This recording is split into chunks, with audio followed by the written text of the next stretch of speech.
Hey, look at that. We get another intro. I was trying to figure out how to play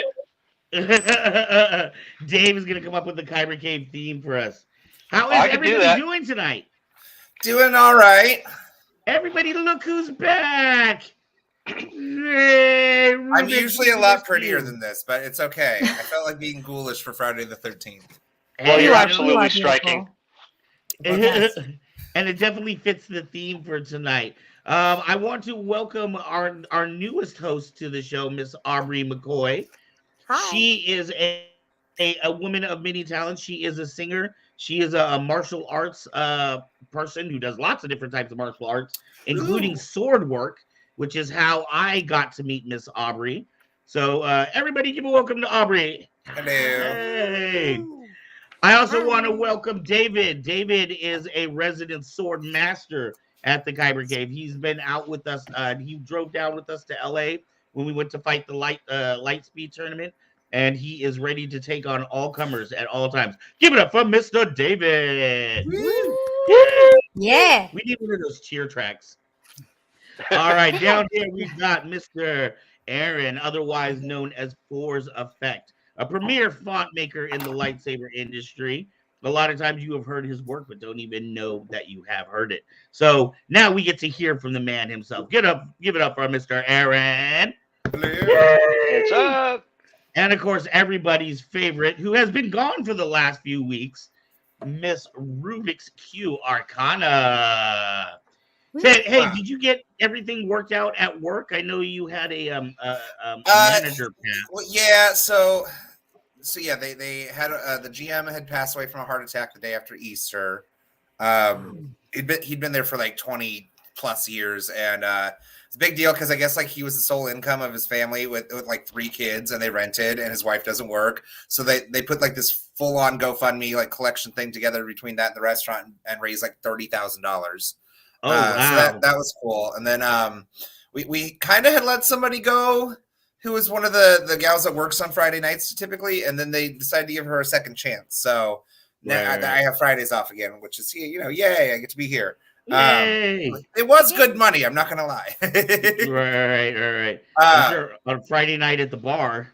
Yeah, but I mean, I'm still going through a lot of like health issues with my feet and my body. Like my shoulder has been killing me. I tried acupuncture for the first time yesterday. Right. Yeah. How did that go? So it was different. She even said that, it's not like an immediate thing. You have to do a few sessions for it to really get the work done.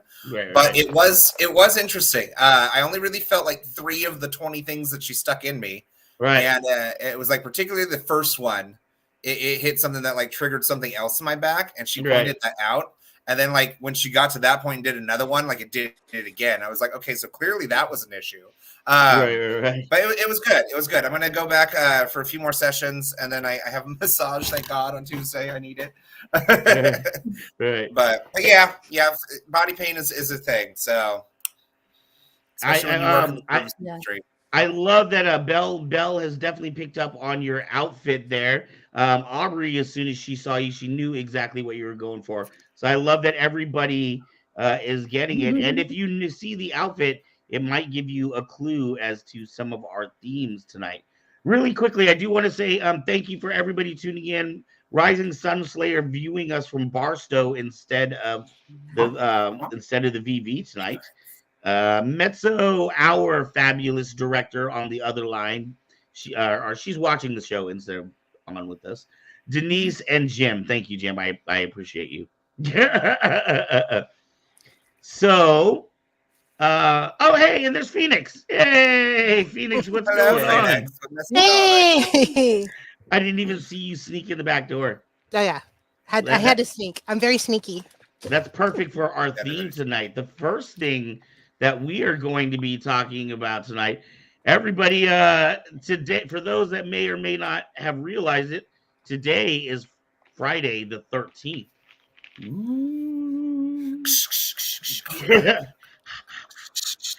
And then, Love you, Mezzo. did anybody have a bad or scary day today? Oh God. Wait, didn't you have a production run today? I did. I did. That's not what you want to hear. It was horrible. I was I was on a play, and we had so many issues. And we were like, it's Friday the 13th. Right. There's a reason why actors are very superstitious, and this play proved it. Like right in the middle of the play, which is James and the Giant Peach, he says, "Oh, look out!" And then the whole thing, like the lights, the sound, it was all gone. Right. And we're like, "Oh my gosh!" And I guess there was like a little fire outside, and then like one of the actors was like, "I'm gonna faint" in the middle of the play, and it was bad. It was very, very bad. Oh wow! So, someone said the Scottish play, didn't they? They're rookies. Yeah, that's what I said. I was like, did anybody say the Scottish name? Oh wow! So definitely lived up to the Friday the 13th you were expecting, huh? Yeah. No. I'm like, let's never ever do this stuff again on Friday the 13th. Anybody else? Usually there's such good days for me. I got a massage today for my husband. He's That's like, "You're awesome. in pain. You bought me Disney merchandise last night. Let me give you a rub." It was amazing. Wow. I guess you did He have a loves good me. He loves Friday me. the 13th. Jim wants to know if our theme is sneaking in the back door. Well, depends on what you mean by that. Woo! Well, we are talking about religion tonight. I got my thriller jacket on, so Yeah. so it's perfect in theme. That actually is perfect in theme. I'm trying to go through the little. We don't have our fabulous director, so I'm going through on the side. Okay, I'm pulling it up right now. Our first theme for tonight. Movie tropes. Movie tropes. I can pull it up if you want me to. So what do you guys think about this topic? Obviously, we've got Rubik's down here with the very recognizable horror movie tropes. I was gonna say you were getting the chat all excited when you were like, "Oh, speaking in the dark back door." And Yes. That's called clickbait. Clickbait. Yeah, right. Yeah, that's nothing. horror spelled with an H, not a W. Yeah, that's a different kind of horror. Well, let's not have that in this chat. Horror, not horror. Horror. Different kind of show. So wait, are we talking like our favorite There's scary one in movies or every like family. things that they have in common? Yeah, well, where do you guys want to take this? I don't even remember whose suggestion horror movies was for tonight. I know there was a few people that were excited about it because we had a conversation, what was it, a couple of weeks ago, where we started talking about spooky stuff, and that one was kind of a popular episode. When you're around Phoenix, you're always talking about spooky stuff. So I knew I liked you. So, who was it? Does anyone remember who was it that brought this topic up? What you guys wanted to talk about? I wish you guys happy Friday the 13th, and let's talk about creepy stuff. But we were going to talk about something else first, and then go into the movie tropes, right? No, we're starting here. Oh, okay. This is a soft topic. Yeah, this is the softer of the two. Oh, gosh. Yeah, this is the softer of the two. Like maybe we should give the bad news and then in a good way, and then give the bad news in a good way, and then we'll move on to the softer stuff. Okay, so movie horror tropes, I guess. First off, do you guys think I don't know if this is just like a matter of getting older. Everybody gets older and says, "Oh, there's the music nowadays shucks." But do you think horror movies nowadays suck compared to like when we were kids? Yes. Other Yes. than Definitely. Korean movies, I feel like the Koreans are definitely scaring the crap out of people. But I feel like American horror movies have gone to shit. My Because They they just have. aren't And it's nearly because as of the creative. tropes. Oh, Yeah, oh, I agree. one of the two. I think my very first horror movie was actually The Grudge. Well, I mean, I'd watched horror movies before, but I think my very first one was The Grudge, going into a theater and watching it. And Right.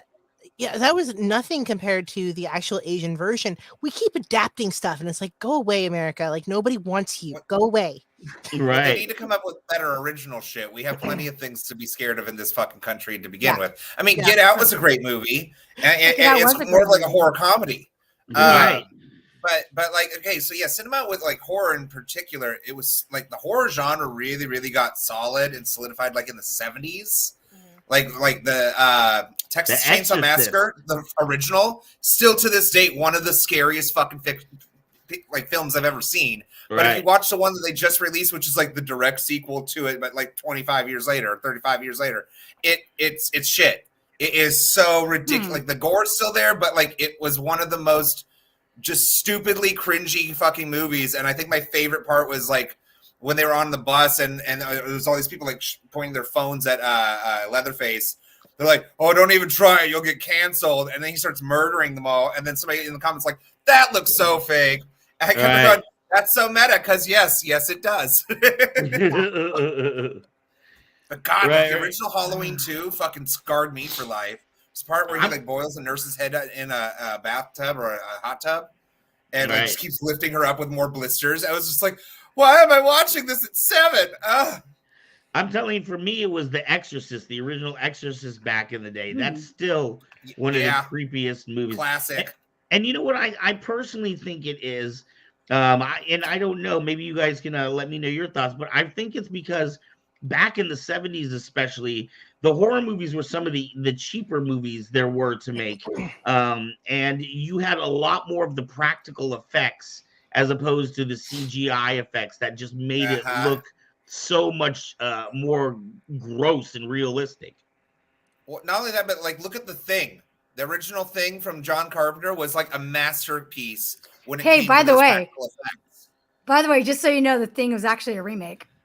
There was actually a Thing. No, it was. You're in right. the It 50s. was a remake. It was from the 50s. But it was one that was done well. And then they did another one like a few years ago, and it was terrible because they did all the CGI. Yeah, it wasn't that great. I think it was. Even though they had made some practical 2012, effects, like they did the practical effects stuff, and then still chose the CGI over it, which then just made it look fake. Well, didn't that turn out to be a prequel to the John Carpenter one as well? Yes, Right. even though it was supposed to be like a Finnish or Swedish like base, and they had nobody speaking that language except for like I think one person to tie into the film later. Like, so yeah, they fucked that sequel up. It is right. And William Kimbrell is saying Pumpkinhead was one of his first ones to freak him out. Wow. Do you guys know Pumpkinhead?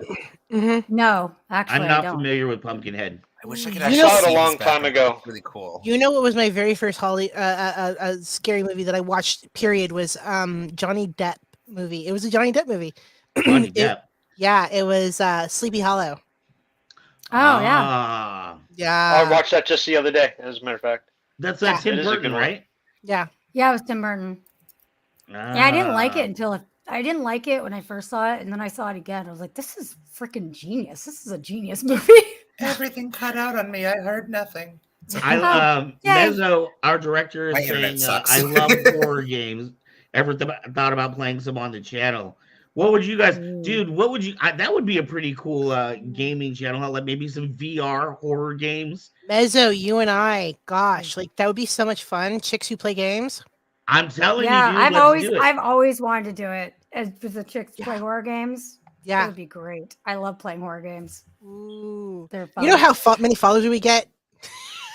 Yeah, Oh, like yeah, I bet. we could have the three of you guys playing horror games. It'll be like what is that? Like Kyber Caves Angels. Yeah, no horror games. And what about that? How do you guys feel about the horror games? Do you like the regular horror video games? Do you like VR horror games? VR horror games. I've had so much fun playing lately. I Does it gotta. not freak you out? Do you not like feel like you're actually in the scene? I've gotten hurt before playing. Yeah, no, I love oh, what's the ghost hunting one that I like playing? Yeah, there's like all sorts of good ones lately that they're coming out with. There's Phasmophobia, and then Phasmophobia. there's also Exorcist Inc., which I've been playing too. That one's interesting. Do you Ooh. play PC or VR? A PC, Okay. but P- I've also played 7 Days to Die. I have Zombie Inc. I seriously, I love horror games. That's like my thing. It's my jam. Mhm. And I love music from horror too. Speaking of music, because Akira Yamaoka is where it's at. So shout out to my boy Akira. God, I am hanging out with the right people tonight. I know, My right? God. We're gamer bosom buddies now because like PC gamers for life. Master gaming race. Well, we were- Akira Yamaoka was the composer for Silent Hill, just in case you guys Yeah. don't know. So that's Ooh. yeah. We were talking about that it seems like everything we talk about, we just talked about a few shows ago, but we talked about how, being a director, a movie director is one of the few art forms where you have to be a master of every other art form.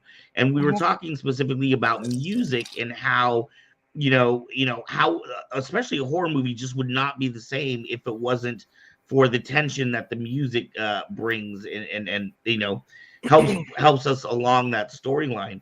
What is it about that music in Silent Hill that really gets to you, Aubrey? So I actually did an essay about this. So I've done 3 Silent Hill essays when I was in school. Yes, I did a dissertation about them. Obviously, So a big part of your life, huh? Yes, absolutely. Yeah, I was a music major in college, so that was kind of where that came into play. So, so here's the thing about the Silent Hill music is that it is meant to be atmospheric. It's also a type of music called minimalism music. So Right. it uses certain bits from minimalism type thing to create a surrealist atmosphere that will get you kind of lost because things don't have a beginning, they don't really have an end. There's a lot of micro changes in the score itself, and that actually creates a sense of surrealism and cognitive dissonance to get you off of your to get you in the state that you don't even realize it while you're playing the game. You are slowly being indoctrinated into the world of Silent Hill and into the mind games because that music is made to put you in that state, if that makes sense. Right. So that is what is amazing about Silent Hill is that the music is so it is not character music. So before Silent Hill, there was a lot of music that was like in other games that was like thematic music that was like Final Fantasy VII. You knew when the characters were being introduced, when they weren't. You knew a lot of those things, and while they still had them in Silent Hill, it's different. Every music runs into the next music. They all almost sound the same, except they don't, because they all go into micro changes. But that's to create this sense of cognitive dissonance. So even if the music is cheesy or whatever, especially by Silent Hill 3.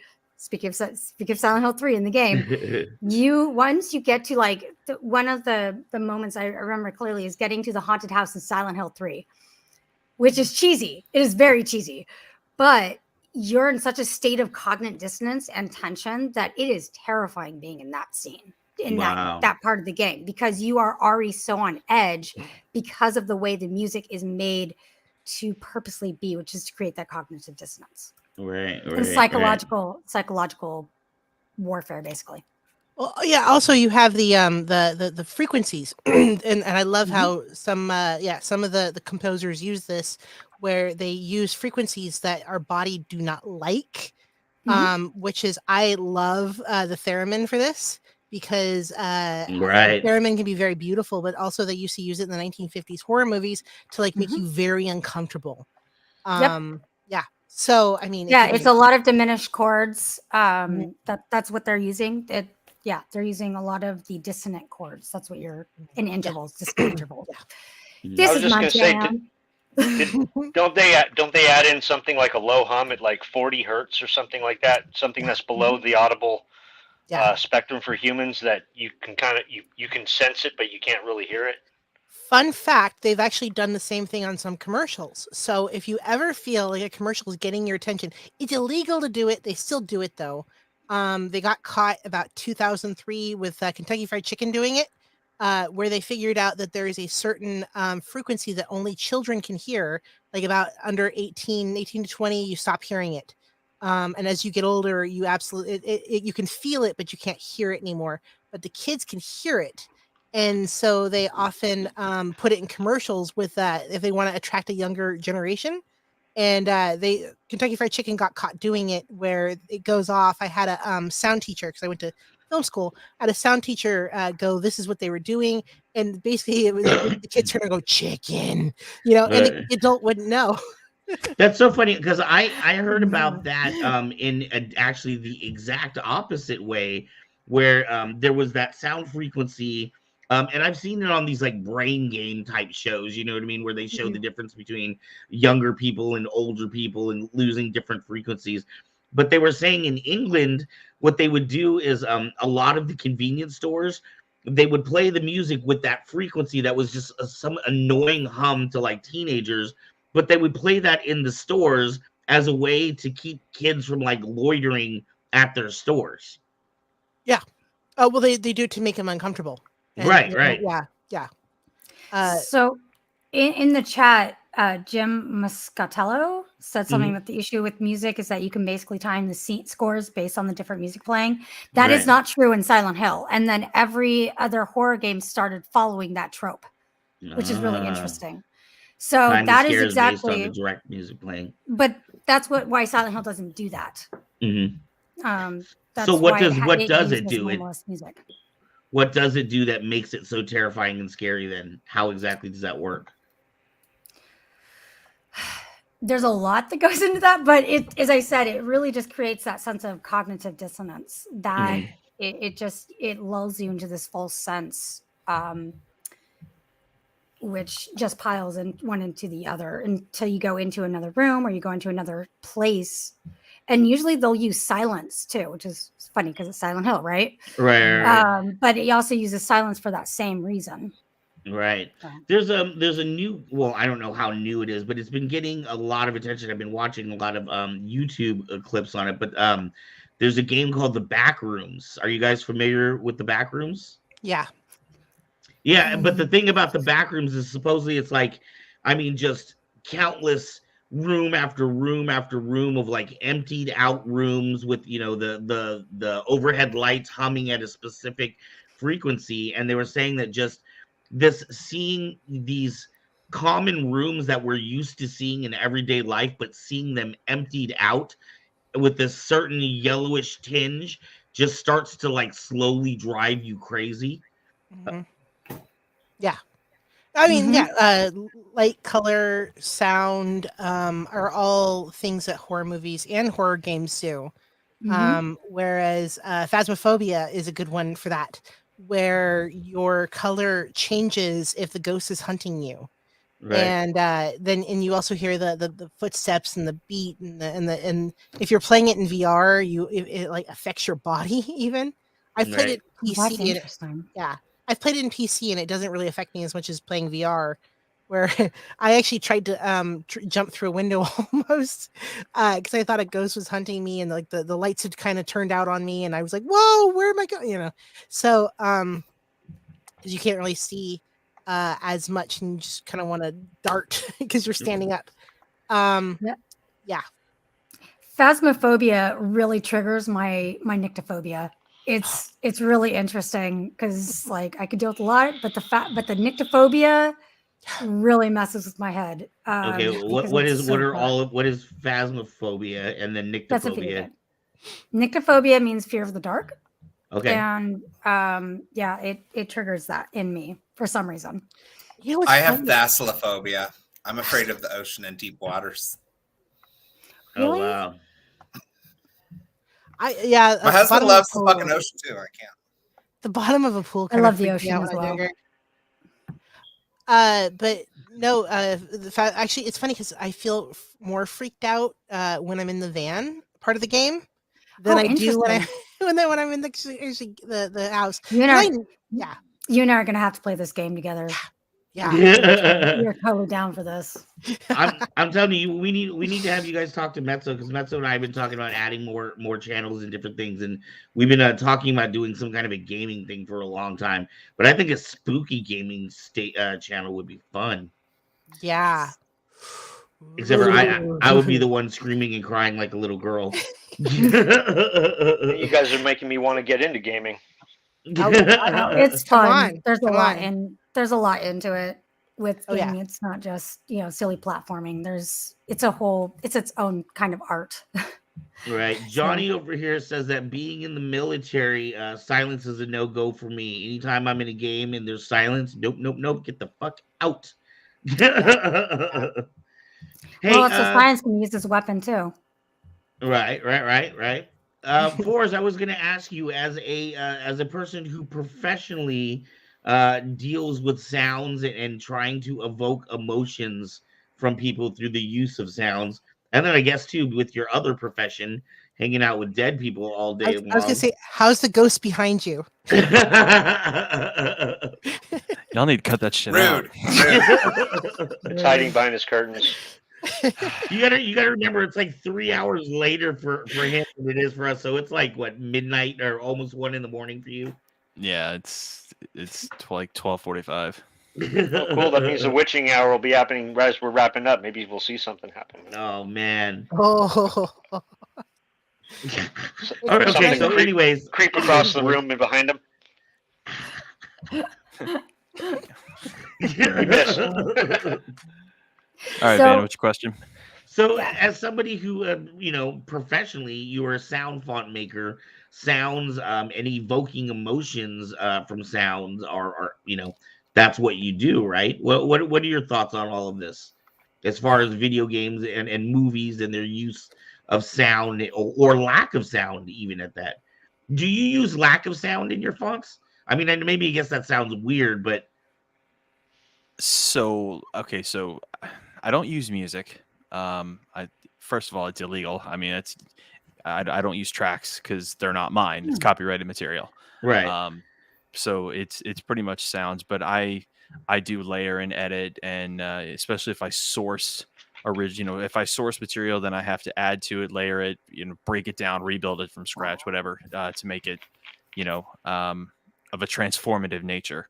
Right. In regards to what we're talking about here, there are a lot of things that I think are really played out. Number one, the jump scares. The jump scares are really played out. I mean, the jump scares. Let's camp here for a second. Jump scares have become their own thing. Like, you can get into Five Nights at Freddy's, and that's all it is jump scares. Period. Right. Like, it's designed to catch you off guard and then poof right up in your face with a scream or one of those musical, Right. Did anyone see that Five Nights at Freddy's movie starring Nicolas Cage? They called it something else. It was like I forget what it was. It was like something Wonderland. I didn't see that. No. Oh my god, you have to look it up. It literally is Nicolas Cage, Five Nights at Freddy's ripoff. It's like Willy's Wonderland or some shit. He doesn't say a single word in the entire film, but he's the main character. Yeah. Wow. it's funny. That's crazy. I don't know if anyone's seen Doctor Strange yet, but there's an attempted jump scare. And I was like, I said to Matt, because we went to go see the movie together, and I was like, jump scare in 5, 4, 3, 2. And he was like, oh, come on. Right. But I guess that speaks to maybe how common Or they do the build up and then fake it out and then do it. Yeah. No, Right. this one was like an attempted, and you're sort of like, I felt that one coming. So it was like, you kind of sold it before. And I was like, oh, the music's just giving this away. So I was like, yeah. Well, I think that kind of speaks to what Aaron was talking about then. I think as I honestly, the Western culture is really losing its element of surprise. You can almost predict the scare. They're even back to the whole tried and true. They build the music up and then it goes silent, and then you get that sense of and then they turn around, it's all in your face, and it's like, that was a very stop. 80s horror thing to do. Yeah, Well, that's just it. They're still trying to recycle and reuse the same thing over and over again. Like it worked 20 years ago, so it'll surely work now. Right. And the other thing that to expect it. The other thing that gets really played out anymore is the I don't know if this has a label, but I call it the shake and groove, where you have a character that does this unnatural shake, and they do it real close to the camera. They like shake and get right in your face at the camera really, really fast. They do it on House of Haunted Hill. Right. They have a do you remember that? They're like, I do. Are you talking about the 60s? Are you talking about with Vincent Price? Or are you talking about the one from the 90s? From, I think it was 2000 or early 99 or 2000. Yeah. I mean, 13 Ghosts did the same thing. Oh, I love that movie. Like even that movie starting awesome, to get played out. I watched that movie not that long ago, and it was I wanted to know more about the different ghosts. That's called a dolly zoom. Ugh, I hate it. I hate it. It's stupid. I noticed that they stopped using it as much over the last 10 years. You don't see it as much anymore because editors are more using post-production zooming, which I love. Yeah. You're seeing, because in the early 2000s you were seeing directors like using the camera to zoom in. Now you're seeing directors like use it more in post stuff. So but yeah, it's a mark of like the 90s and early 2000s where they're like just in your face. Yeah. I mean, it worked. There was a lot of them that worked really well, but you had to have the story and the music and everything else behind that to do that. I think part of it is that we're not looking at slow burns anymore, like slow burn horror, which is, again, Silent Hill was a master at. So the game, that's part of that whole thing of the cognitive dissonance and, the growing, creeping horror. That's Ruben. Go ahead. Sorry. Dan. Go ahead. No, I was going to say, to me, there were two Silent Hill games that really stuck out. The very first one for PS1, which, my God, that was a masterpiece. That stupid radio. Despite the voice acting. And the one they put on PSP and the Wii, where there really wasn't any danger in that game. It was literally all suspense. The one on PSP is your number 2. What? Really? Number two. Hey, disagree all you want, but I think I liked it because it revisits the original. Like it gives you another perspective on the first story. It revisits those characters, and it's like I kind of have a special place in my heart for those characters. And then, of course, the 2 brought in like the mascot of Silent Hill, which everybody knows is that stupid pyramid. God! There it is, right there. So here's the psychology of Silent Hill. We're just talking about that. We were just talking about him. It's that pyramid. It's like he's a mascot. Right? That's what Pyramid Head is. It's judgment. Here's what's great about Silent Hill 2. Here's what's amazing. Okay, just 2Z's, Jim. No, so it was the first time that they actually used an encrypted AI code to actually watch how you play. It would like actually learn about your play style and how you play. And each decision you make would actually it would go to the point of where how you get the ending is because how you play the game. If you like are on low life at all time, if you use a lot of ammo, if you like get yourself in danger a lot, it would all input that, and that's how you would get the ending that you would get. And it was very based on your decisions on how you played. It was amazing. Silent Hill 2 is so great. Not my favorite story wise. My favorite is number 1, and number 3 I think is one of the saddest ones. But it's personal for me. My cousin was dying at the time, and when I started playing it, and it was something we shared, and so it was really emotional for me. Yeah, no, it was really big. So and that's why I think playing 4 right now has been really emotional, because that was his game, and I started playing it a little while ago, and so it created all this, emotion and everything else, because there's just the layers of Silent Hill. That's why that's why that game is such a masterpiece. That's why I keep going for it. That's why I just love that game so much. What's always been is so brilliant much more than about a Silent horror. Hill is how it's always kind of like turned into this whole psychological thing, attuning to like what the sins of the character are that kind of bring them back to it. Like that got established in number 2, which to me is still today the best one, only for the fact that game still holds up today.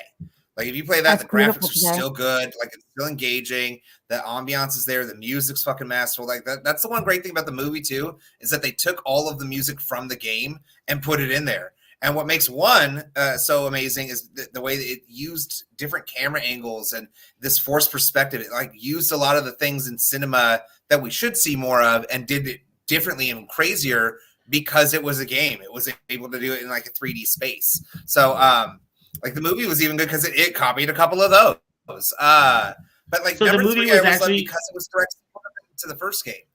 The movie was actually pretty good.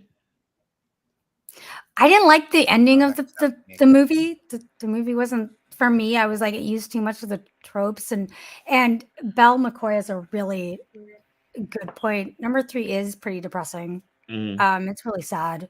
There's a lot of loss, so it was like it hit me so hard during that time because there were elements of the movie that really should never have been deviated from the original story. I agree. Like it should have been the dad and his daughter, and the pyramid should have been left out. So sorry to say it, but it should, because they just combined 2 and 1, you know, into that story, and then they just threw a random torture scene in there. It's like for no reason with the cop. For no reason. And then of course that cringy moment where, you know, the freaking dude tears the skin literally off the chick and then throws it at somebody. Oh, I thought that was one of my favorite parts. They fucked up the whole script of the movie because they didn't follow the game better. Right. And then they wind up in that other world. So weird. It's such a. I like how they transitioned that though. The way that like the paint would peel away and everything, like they end up using that in games later because it was an effective way of doing it. I'm not saying that like Silent Hill the movie is a masterpiece because they fucked it up by not following the source material and inserting all like these extra things and like changing stuff. I just like that they did think about the music, looking at the maps, all that stuff. The only reason we even got the side characters with what's his bucket, the one that dies in every movie, was because they recast they recast the main character to be the mom instead of the dad, and the studio's like, okay, there's literally only female characters in this movie now, like we need a guy, and so then they created that whole thing going on, which is weird because there was also a doctor in the game that they never ever brought out, which is like Dr. Vincent. Yeah, they never have Vincent in there. Yeah, you're right. Vincent never shows up. Dr. Vincent, can you guys hear me? Yes. Yeah. No, we're listening. Did Rubik's freeze? Is that what it is? Because I was like, oh wait. Yeah. I think Rubik's is having a tough time with. Yeah, Rubik's internet comes in and out sometimes. So I'm sorry. My neighborhood sucks for this shit. I'm finally back. You can't even hear me. I can't hear you. Fine. So I'll just do this every time I hear static, so you know that I can't hear anything that's being said. Okay. I was just your clue for us. I was gonna say, what are you doing? Like, I'm telling you, it's that shake. It's that freaking shake at the camera. The whole that's what it is. So Rubik's, you were talking about earlier about different tropes being reused, and we were even talking about how themes. Themes seem to be kind of prevalent in different decades and things like that. Do you guys think that maybe there's nothing else to explore in the horror genre? Has everything been done? Have we seen every way there is to scare somebody? No, not at all. No, not at all. No. I think the problem with movies, horror movies. Mezzo's comment, that's number 2. I was saying that I think one of the problems with horror movies these days is there's been a lot of dependence on gore and special effects, and it's worked for quite a while. So that's been kind of the go-to. It's created a lack of creativity, right? Like the horror movies of the 60s, 70s, and early 80s were great because the storylines were intense. Van, you were saying that The Exorcist was one of the ones that really got you early on. Same for me. I remember I think I was probably 6 or 7, about 7, and I sneak up in the middle of the night and go watch Showtime in the middle of the night, so I could, Right. see all the things I wasn't supposed to watch during the daytime. And I was watching Red watching Shoe the Exorcist. Diaries. I was Oh watching- man, don't get me started with Red Shoe Diaries. Please don't It was- have me. Oh I was God. I was watching The So Exorcist, good. and I remember kind of laying on my arm, and my arm went numb, and I was freaking out. I was thinking, "Oh my God, is my arm getting possessed?" I was freaking out. Of course, I didn't want to go tell my parents because I was up at 2 a.m. watching horror movies. Right. But Did you- that movie just scared the crap out of me. Did you cut it off and put a chainsaw on it? No. Now that came out later. No, I was kind of hoping something like that would happen at that point. But even So- that whole time period with horror movies in general, we had like Amityville horror. The original came out in that time period. There was a lot of even if you think about it, in that same time period was the movie Aliens, which was the first time we had kind of a sci-fi horror crossover. Oh mean yeah, that Alien? first one's fucking. Oh my god. 1979 Alien. Yeah, I just Right. watched it recently. It's so good. In space, It's no such a one can hear you scream. Yes. Oh, Evil Dead. Evil Dead scared the crap out of me. I Oh my love God. those Fucking movies. Evil Dead, the remake. Evil That Dead. one was Absolutely. good. Really? Ooh, I like liked the that remake. original. I haven't No, seen I the, didn't like the remake. I wasn't a big fan. Army of Now I have a Darkness. question. Sam Raimi takes the cake there. Yeah. Oh, why? Oh, Have you Dude, guys whatever. have you I'm guys sorry. seen any I- of the have you guys seen any of the independent short horror films that have been coming out of Australia, them. Germany, and Japan? Wow. Mm. That Some of stuff them, has been absolutely amazing, and they're on YouTube. They're trying to get funded. They're trying to get the hits and the subs so that they can get the monetization, because the production value is out freaking standing. And a lot of it, the basic equipment that they use is perfect. Like a lot of that stuff is shot with cell phone cameras, just like you're really there on your cell phone. And they utilize all of the tricks perfectly. They have jump scares that are appropriately placed, appropriately timed, and they work. Some of it doesn't need music. Others, the music is original and it's extremely good. And you sit here and you wonder, like, we've got crap on the TV about what is it? What is it? My wife and I just watched. What was it? The one about Facebook, Unfriended. Like that Oh, was that was yeah. terrible. that was terrible. You And, see, like, there's a that's what- horror movie. yeah, and but that's supposed to pass as a horror film when you've got like a 8-minute piece about a Chinese lady in a Mhm. wheelchair, and she's literally in a parking garage, and the whole garage is haunted, and she is just, and it's all in her head, and her kids are Oh, trying no, to not the twist trying to. ending. Oh, it's ridiculous. Not the twist ending with that's all in your head. No. Yeah, So- but still, but they Can pulled I- it off so well. They pulled it off Can- so well. Can I just give a shout out to Belle McCoy, who actually knows about Silent Hill was an actual town? That's amazing. Yeah, That's amazing. You know that. it's That's still burning. awesome. It's still burning to this day. Yeah. Silent Hill. Yep. Wow. Which is It's actually a real town in West Virginia. Okay, I think that So- settles it. We need to do it. We need to do a gaming night show on Kyber Game on KCP. not only We'll have that, like we can do reviews. Oh my gosh, it's so much fun. So I have horror films from the 1920s up to the 1970s, and some of them are actually really fantastic. really. Like I've got Metropolis, original Metropolis, a masterpiece. Wow. What they did, it's a silent film, and it's beautiful, but it's also it's incredible. I also would say that Night of the Living Dead changed the way that we looked at zombies, because before that we had zombification, which is that they did in like Hades and everything else. There's a movie called So I Walked with a Zombie, and that's about that Right. from the 1940s. Also, The Mummy, which was with Bela Lugosi, with Boris Karloff Right. in 1944, is a fantastic movie. So we really shouldn't just think that horror movies only existed that were good from the 70s on. it's actually The Last Man on Earth is really fantastic. That was from the Did 60s. you study like film history or something?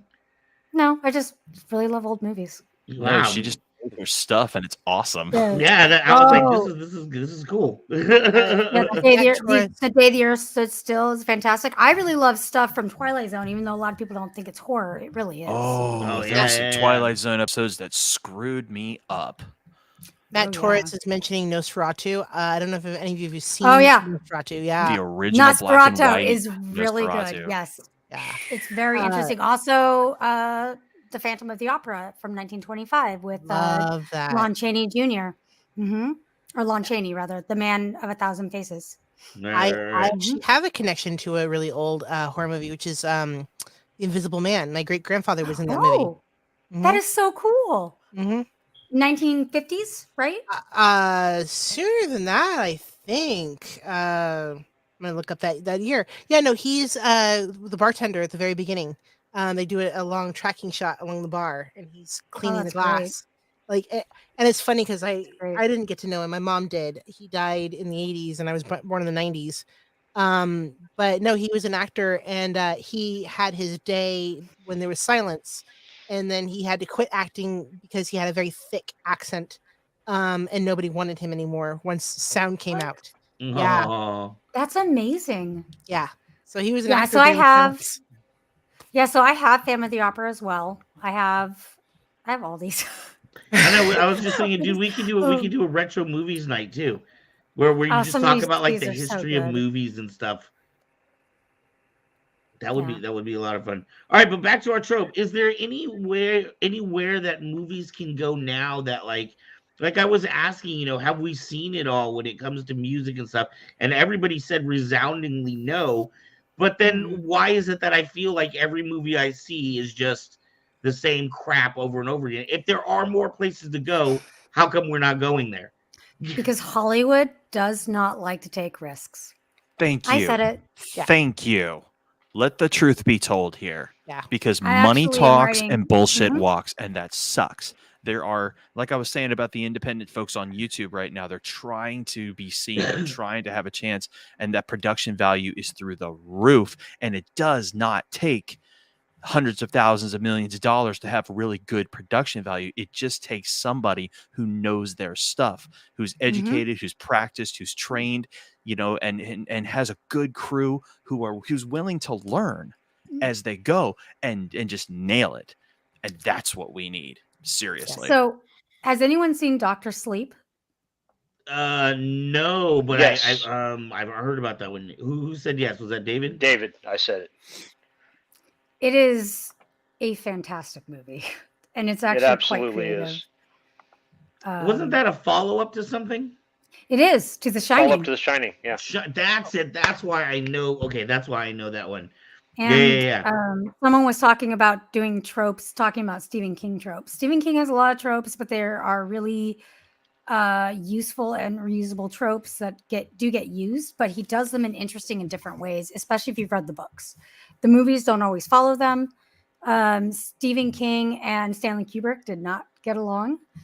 So it's funny. So I watched Dr. Sleep, and then I read Dr. Sleep, and just like the book and the movie, they're like they're still good in their own ways, but they're very different night and day in a lot of ways. I did my bachelor's degree on directors who had PTSD and how PTSD and war and whatnot played into Hollywood, early Hollywood. And one of the movies I studied was The Cabinet of Dr. Caligari, which is an amazing film. Yeah, so good. Oh, it's so good. Yes, that one's just creepy, and it's silent, so it just kind of gets you. Wow. I have a huge bookshelf of Stephen King books. The Talisman is my favorite. It is phenomenal. If you have not read The Talisman, I suggest you go and either get an Audible or you read it like right now. It is fantastic. So what do you say, Aubrey, to Jim's claim? And it was way back here, but he was saying that Stephen King was just kind of like the same thing over and over again. That he's just kind of rehashing old tropes and didn't really. God, I wish I could find them. I'm trying to search through his old. I said that he does use like different. He does use similar tropes, but he uses them in different ways. A lot of his books have layers. even though he's seen as kind of pop fiction. Like The Shining is usually in children or adults that have like abuse. Right. So a lot of it's about abuse and how that affects people and PTSD. It also, so there's also a running through line, if you've read enough Stephen King books, that they all connect to the Dark Tower, which someone's also talking about in the books. They all do. They all talk about the Crimson King. They all talk about the other world.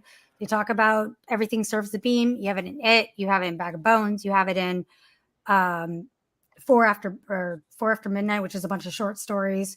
You have it in Misery. Even you have it in The Shining. You have it everywhere. They talk about in The Talisman and Black House, which is a sequel.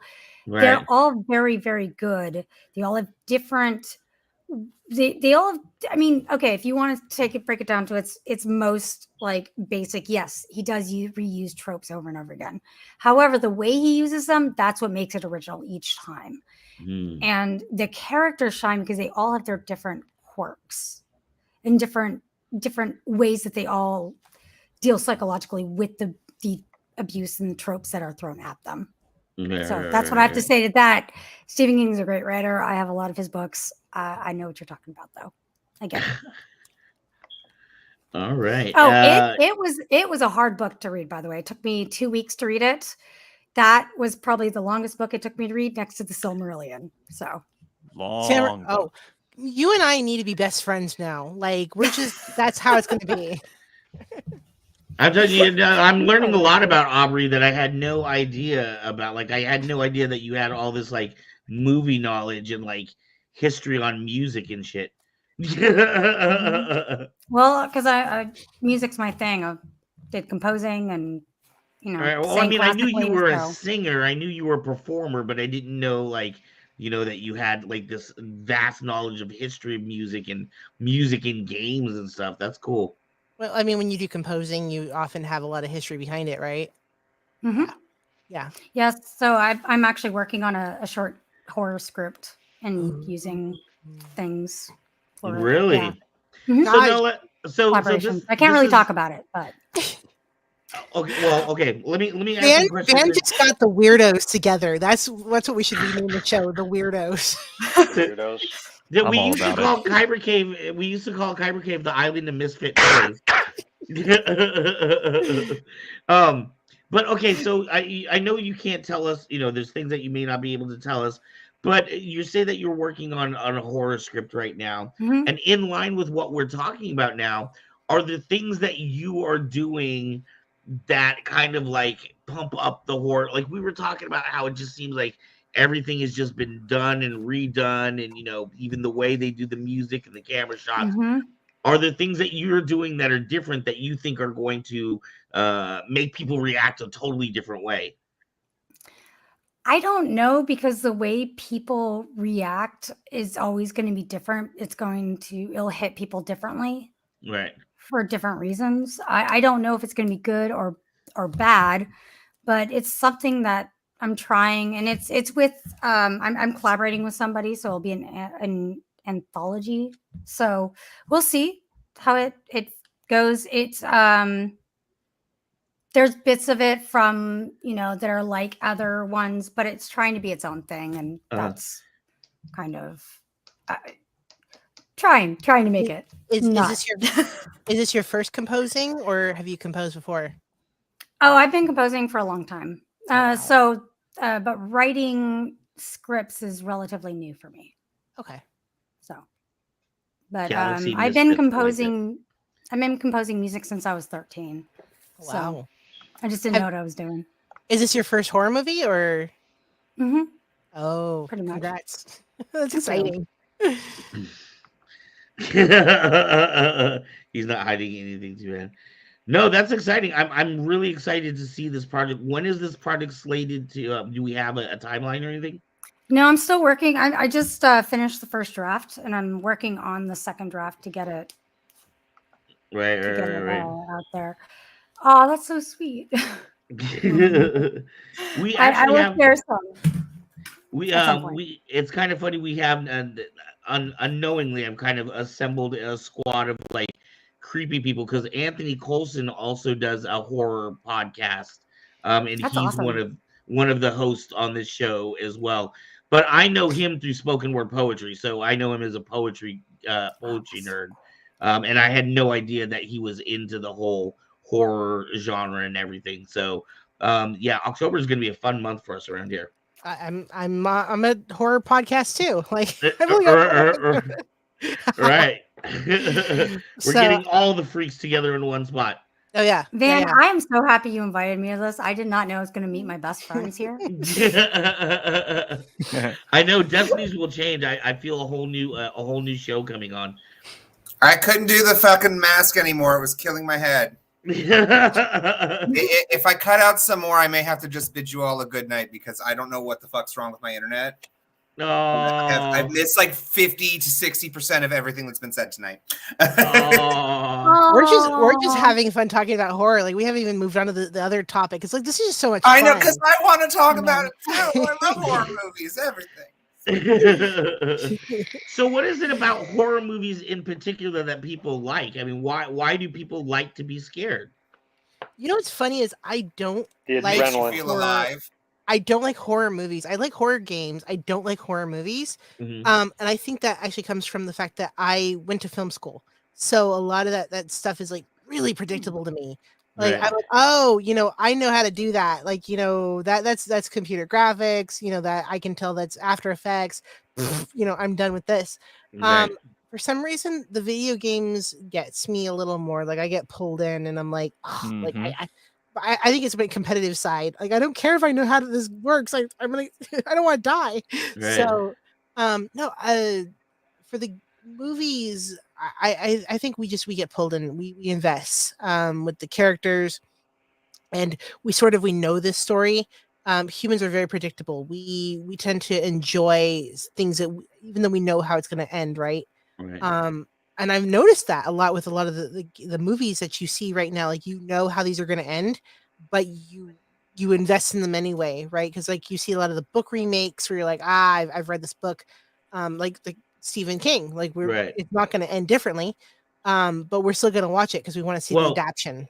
I mean, not to take us out of horror, but the greatest example of that is Obi-Wan, right? Mm-hmm. Everybody's excited about Obi-Wan, but we know how that story ends. We've known that story for the last 40 years.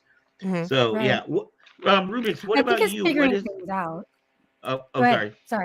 Rubik's. No, go ahead. Only because we haven't had as much of Rubik's on as tonight as without drop-ups. What is it as for normal? you? I shut the fuck up for once? No. What is it for you that really excites you or draws you to horror? Okay, so it depends on what type of horror, because the genre has a spectrum. So there's like the campy horror, there's the supernatural, there's the psychological, and then there's the believable. Like there's the truly like terrifying ones are the ones that like you really kind of feel like could happen to you, and that depends on where your own superstitions lie and what you're afraid of, right? Like so, I think one of the things that made something like Halloween so scary back in the day was that it was just some random guy.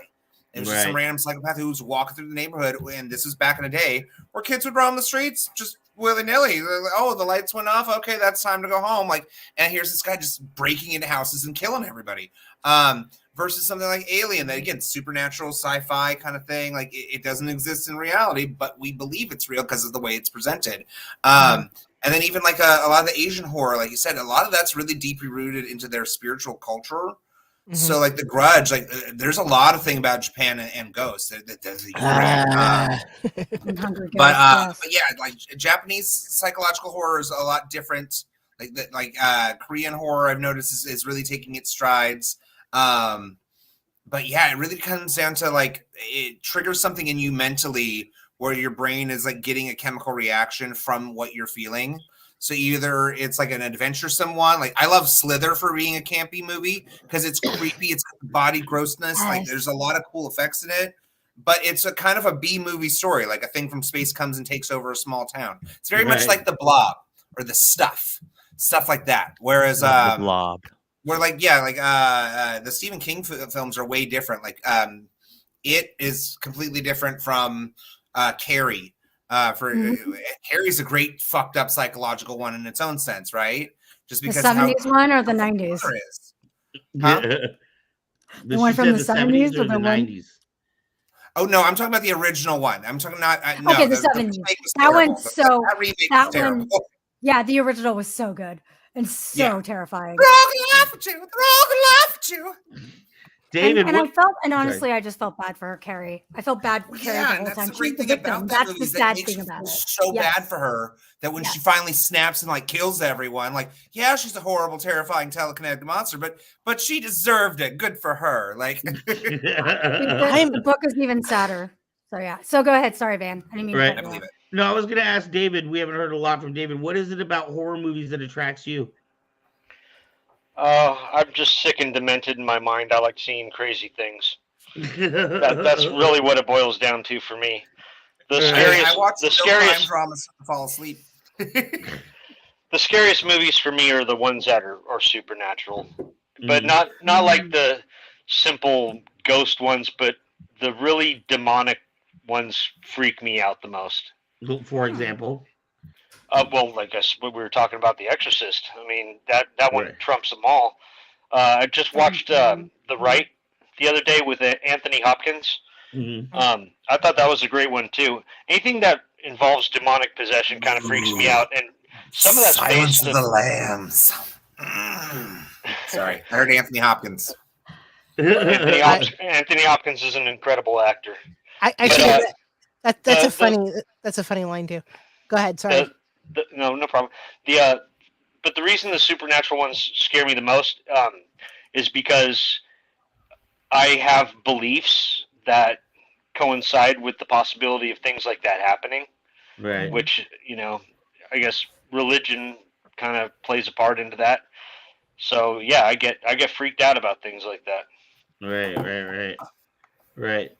What about you? What about you, Phoenix? What is it about horror movies that does it for you, or horror games? I mean, Uh, it's funny. I tend to lean towards horror mystery. mhm. Like right now, and it's funny because it has nothing to do with the fact that it's Tom Hiddleston, but it's a bonus. He's got a new TV show called The Essex Serpent, which I'm getting really into. Mhm. And it's not so scary right now, but they do have its moments where they're on and you don't really know what's out there. Eileen, and then I loved X-Files when it used to be out. Buffy. I liked the not knowing, and it's just sort of like the feeling very vulnerable because you don't know what it is, and they're figuring it out. So I like the mystery on top of the horror. Right. When it's just straight horror, I'm like, come on. And I think that's also kind of why I lean towards the games, because you're figuring things out and you're doing puzzles in your head while you're experiencing this terror. So I think that's just kind of what it does for me. What else? I just really like the mystery and the horror at the same time. Just Mhm. the figuring it out. Like I don't want to be scared. I want to be like puzzled. Entertained. Right. Yeah. Right. Did anybody ever watch Tales from the Crypt? Oh yeah. I fucking loved that show. I think that's partly why I like all spooky shit. Like Tales from the Crypt and Addams Family were my jam. I was that weird kid that's like, I want to live in that house that has books that like to cause storms. That's great. But did you ever see the movie Demon Knight? They actually made a few Tales from the Crypt movies, and Demon Knight was the best one. No. Oh my god. So it's a young Jada Pinkett before she had the Smith. But it's her, Billy Zane, and a few other random that possibly is Billy Zane's best fucking role. Really? He plays this like demon from hell, like chasing down this guy. So the whole story is about these like 6 ancient keys that are the demons are like looking for, and if they get all of them, they can like rule the universe. And one of them has the blood of Jesus Christ in it, and as such, like you can use the blood as like a barrier for demons. And so like once every few years, like all these stars align, and then like essentially there's this attack on the key, and the guy who holds it is the knight.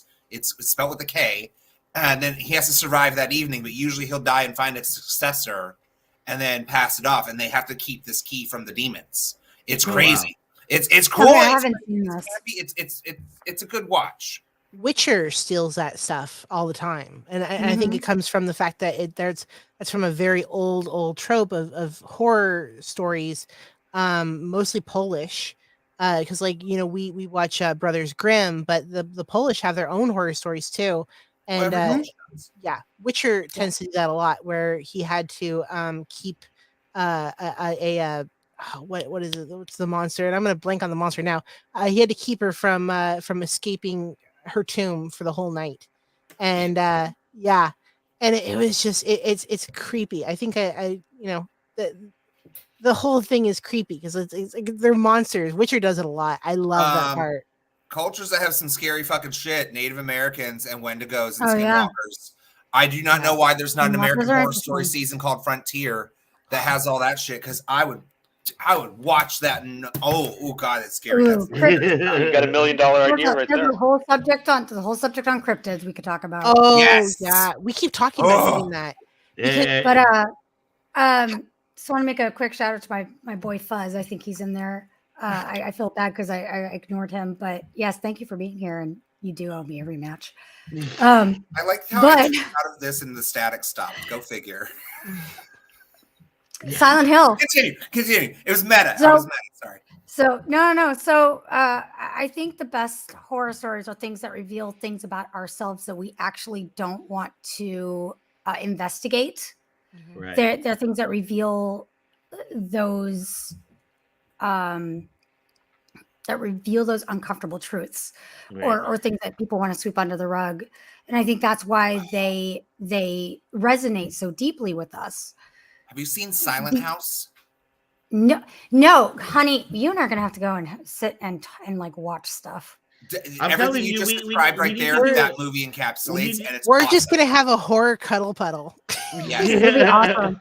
Has anybody seen the original Stepford Wives? Yes. Mm-mm. Oh my god, that movie is terrifying. Terrifying. Oh, It's Yeah, the terrifying. remake was It's campy. not It's all like, fun. oh, kitty. It's not fun. It is a very, very, it is terrifying. But there's a couple things that I was thinking about with that. There's a lot of things I wanted to respond to. So it's like, all these things in my brain, my ADHD brain. Same. There's two movies in particular that made, because I love all horror, obviously. But if you're talking about ones that make you feel things or not feel things, there's actually two movies that I think of that make me feel nothing or depressed me to the point where I was like, just slice my wrist, just get it Wow. over with. Well, And I've that's had- Alien yeah. 3, the original Alien 3. Seriously, like the not director's version.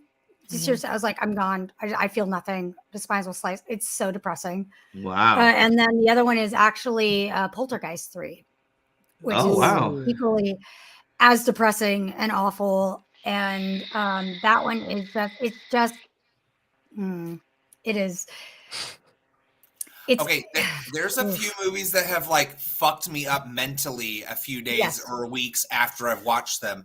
Have you ever heard of a little Japanese gem called The Suicide Club? Yes, I've heard of it. Also, Yeah, Blue, that Battle one. Royale. That one I don't think I've actually finished because there's a part where they start like abusing animals. I'm like, okay, I can't watch this. Oh, I've gotten to that point. Yeah, I that, cannot watch. yeah, I that can't movie watch. is like fucked up. Still That don't goes know into what caused torture it. porn, though. That's torture porn. I cannot stand torture porn. Well, yeah, and I can't. that's where things like I The can't. Happening, I That's feel not like got horror to me. a lot of its stuff from too. Yeah. But that, and then 28 Days Later, as far as a zombie film, there was something about that one that really got in my head, like especially them like showing up at the windows. That was a good one that had good amounts of jump scares, and like that's like a real threat. Like none of the plot makes any fucking sense as far as actual science is concerned, but that's fine. So you're what is that thing? The Night movie that reminded me of Nightbreed, Demon Knight. Oh, Reminds me of- yeah. I thought of I don't know Clive Nightbreed. Barker's Nightbreed. Nightbreed's an Nightbreed older is a movie though. gem. It's from the 80s. It's a gem of a movie though. It's very Is he indie. the same guy that did Fright Night? Who did Fright Night? David Tennant. Mm, Is it? The No. director. No, that's Chris Sarandon. Yeah, no, it is. No. It is. But I don't know who did Fright Night, but the person I know who wrote it, and it's the same person that did Hellraiser. Is the first person. Mm. And that book is by Clive Barker, who did. It's called Tale of the Heart or Hell or the something like that. It's kind of a rip on of David. Oh my gosh, My brain. Sorry, guys. Oh. No, Edgar Allan Poe's The Telltale Oh. Heart. Yeah. Oh, But okay. it's like Ooh. Hellraiser became. So again, Hellraiser and Hellraiser 2, which is actually my favorite. Again, it's about revealing things about ourselves that we don't want to reveal. Right. I mean, another one that I really, really like, and it's funny because like I get teased for liking Tom Hiddleston. so Hellbound much. Heart. Thank you. Hellbound Heart. Yes, absolutely. Sorry. Go ahead. Sorry. I get teased for liking Tom Hiddleston so much, but one of my favorite horror movies is done by him, which is Crimson Peak. Yeah, that's Oh, actually really yeah. underrated. I've heard of that one. I Yeah, haven't watched it, but I've heard of it. They could have used more practical effects. The CGI kind of killed it. I know. They well, I mean, yeah, this was what early 2000s. Same with the haunting. Yeah. Haunting. There's an original haunting, then there's the one that remake with Liam Catherine Neeson Zeta-Jones. that also kind of ruined it with the terrible CGI. Anyways, But keep they going. could have done the same thing with House on Haunted Hill too, but I actually like that as a campy one. Yeah. Like it wasn't frightening, but I enjoyed it.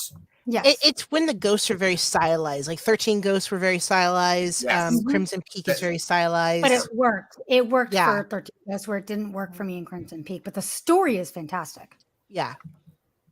Because 13 Ghost really always messes me up, and I watch it every Halloween. I have like this thing with my aunt where we watch it like every Halloween. But I kind of liked Crimson Peak because that is like really looking into like I don't want to spoil it too much, but like the you kind of start to realize that maybe the living are more horrifying than the dead. So it messes with you.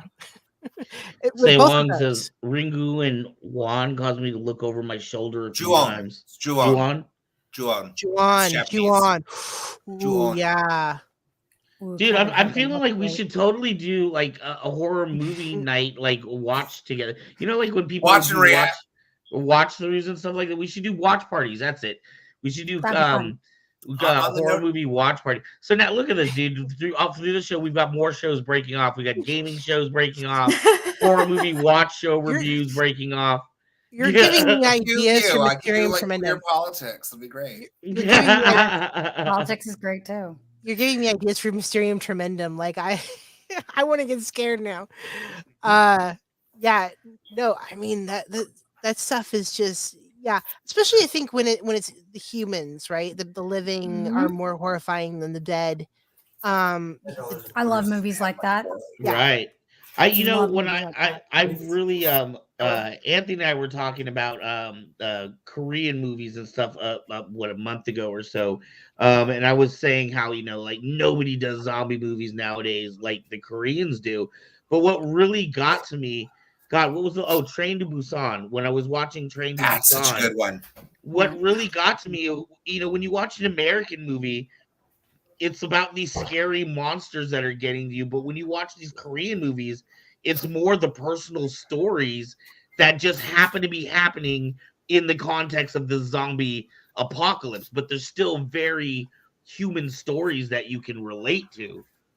Yes. I think Walking Dead tried to do that at least. Also for the first 3 seasons. 28 days later, also, I agree. 28 days later, changed zombies. Coral. I couldn't help myself. I can't. Zombies creep me out, by the way. Zombies terrify me a little bit. No, and there is something about those. I was going to say, as far as psychological stuff, has anybody seen The Cell with Jennifer Lopez? Actually, I love The Cell. I actually love that movie. I love that movie for how stylized it is. Oh, yeah. I mean, I think there's a lot of missed opportunities in it. We could talk about the psychology of The Cell a lot, actually. I think that was one of Vincent D'Onofrio's better works. I don't know. I don't know if he's watching. Sorry, go ahead. I don't know if he's still watching, but John D. Michaels, which is a watcher of the show and also a friend of the show, he did a really awesome movie, which I really was it John D. Michaels or was it the other one? I can't remember. Who are we talking about? Was it the Crow? That Crow the short? little short that he made. Yeah. That messed me up. Really? I was like, no. Yeah, John. That was John D. Michael's little his short project. It was like a Yeah. minute film or something like that. Yeah. Yeah. No, I love that. To this day, I show people when I get the chance now. Oh, he will be happy to hear that. I hope he's tuning in.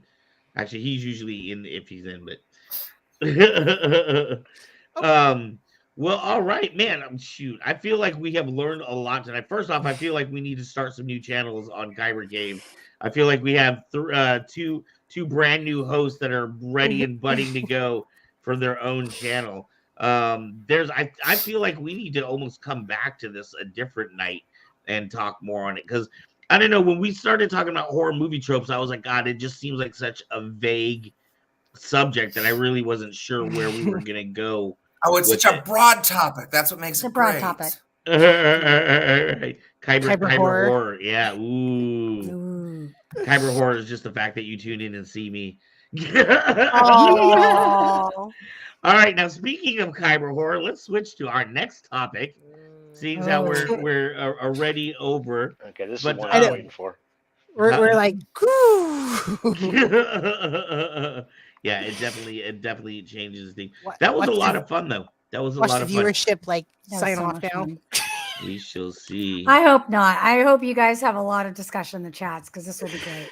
This is I'm sorry, I'm going to eat my food, so I'm going to mute myself for a minute, but I will Yeah. chime in. Don't worry. Yeah. I have No, food. I'm drinking my tea right now. We'll see. we shall see how this goes. So yeah, so the question came up, religion, is it still relevant? It seems like everything changes like over time, and it's hard to even tell with religion nowadays, like, well, I'm trying not to get too political with things, but there are a lot of people that'll say that, like, for instance, the Christian groups that were supporting Trump, those aren't real Christians, right? They don't espouse the views that a traditional Christian should, right? And I Well, feel no, like, because if you did what Jesus would do, you'd be a socialist. see, exactly. I heart you. Take care of the needy, the sick, and the poor. How dare you?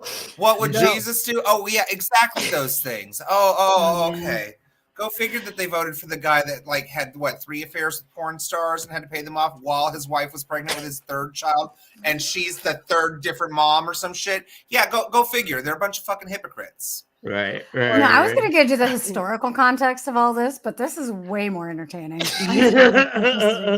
Well, hey, Jesus loves the broken, right? Not the perfect. I mean, if you were being truly Jesus-like, you would be making friends with prostitutes and tax collectors and anyone else who society kind of hates, and then partying with them every single night, right? And traveling around with them. Right.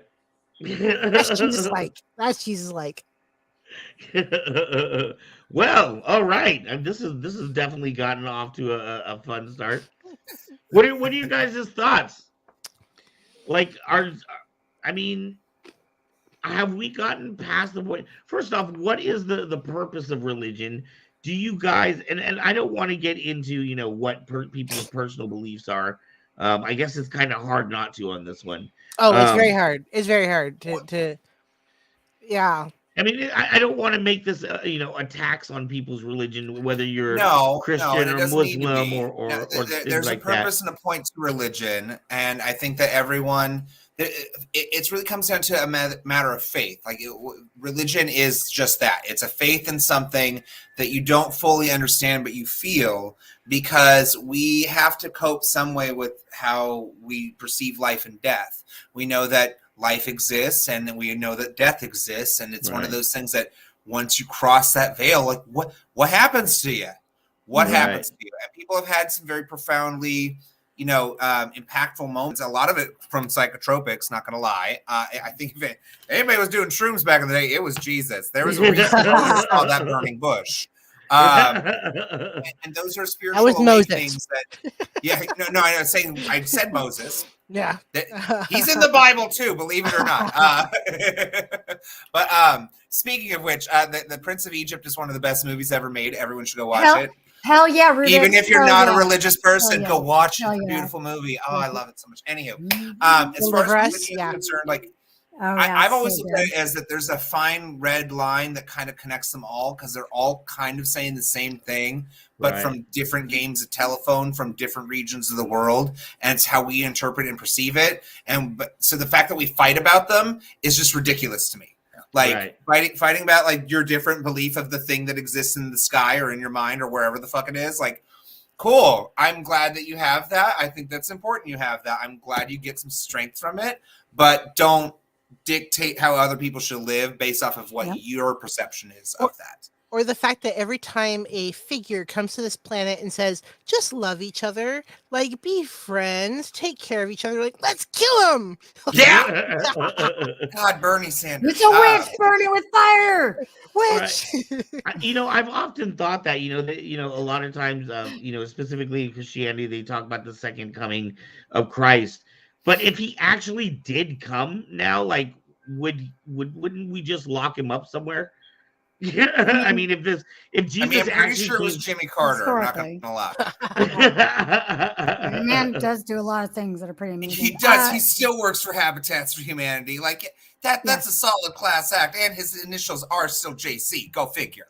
He broke his hip. He broke his hip and then showed up to a site like 5 days later, right, and started helping build again. Him and Dolly talking Parton about Abraham right there. In his 90s. I mean, that's what I was assuming you were going to discuss was Abrahamic religions. So it's very interesting. But when you get and the non-Abrahamic religions, it gets very, very interesting how things get shaped. I mean, we the historical context, everyone. Yeah, well, go ahead, preach, girl. No, I'm not going to preach. I just like to hear the difference. Well, I was always really big into like the pagan stuff, and it's funny how much of Christianity borrows from the pagan religion. Right. I mean, like one of my favorite episodes of the Boondocks talked about how Christmas is like legit a ripoff of their celebration of lights, and that they took all of these facets just to make it more tolerable for the Christians to like take over everything. Like, right. That's actually what a lot of yeah, like even Easter, historically, it's actually documented. Yeah.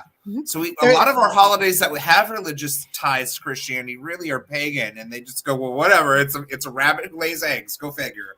Well, I mean, the episode that was supposed to happen with Mr. Tremendum before I got sick and before Matt ended up on another project was it was supposed to be the origin of Easter, which was Edwana, and she was a priestess that was way ahead of her time, and she was Sumerian.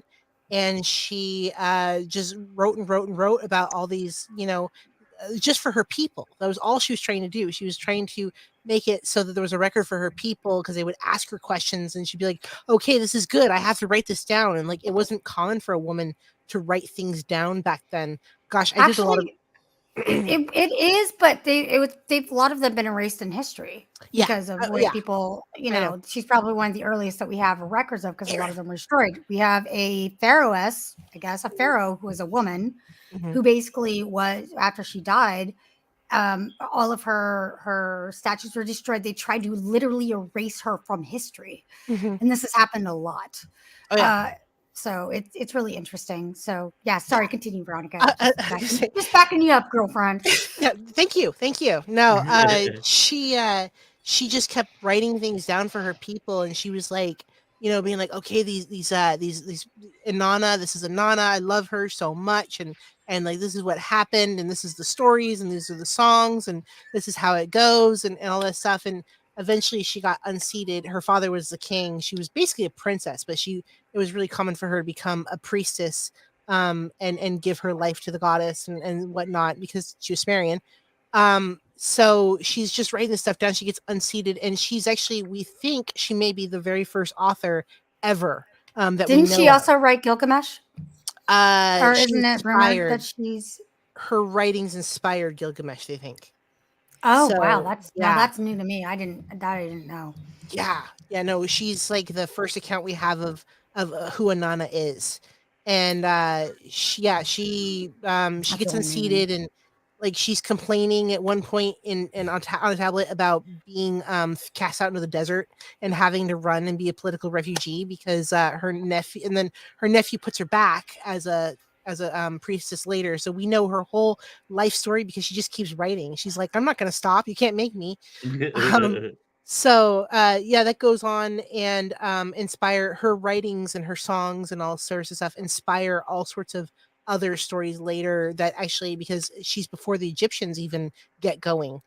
Right. So and some of the stuff, I guess then Ishtar kind of goes on, and then there's also a goddess that turns a bunny into a bird because we kind of we looked at where all the stories kind of come from. There's a goddess that turns a bunny into a bird, but the bird retains the ability, or the bunny retains the ability to lay eggs, which is really cool, is where Easter Which came explains from. the Cadbury egg. Yeah.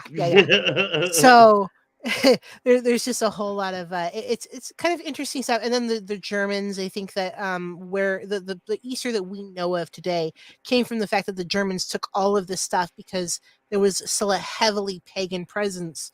There were like, we don't want to be Christians, we want to be pagan, we want to like celebrate this stuff like our grandparents did.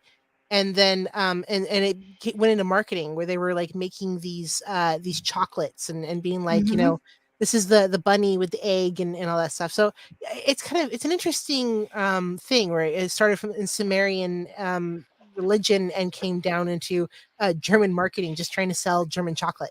Right. Right.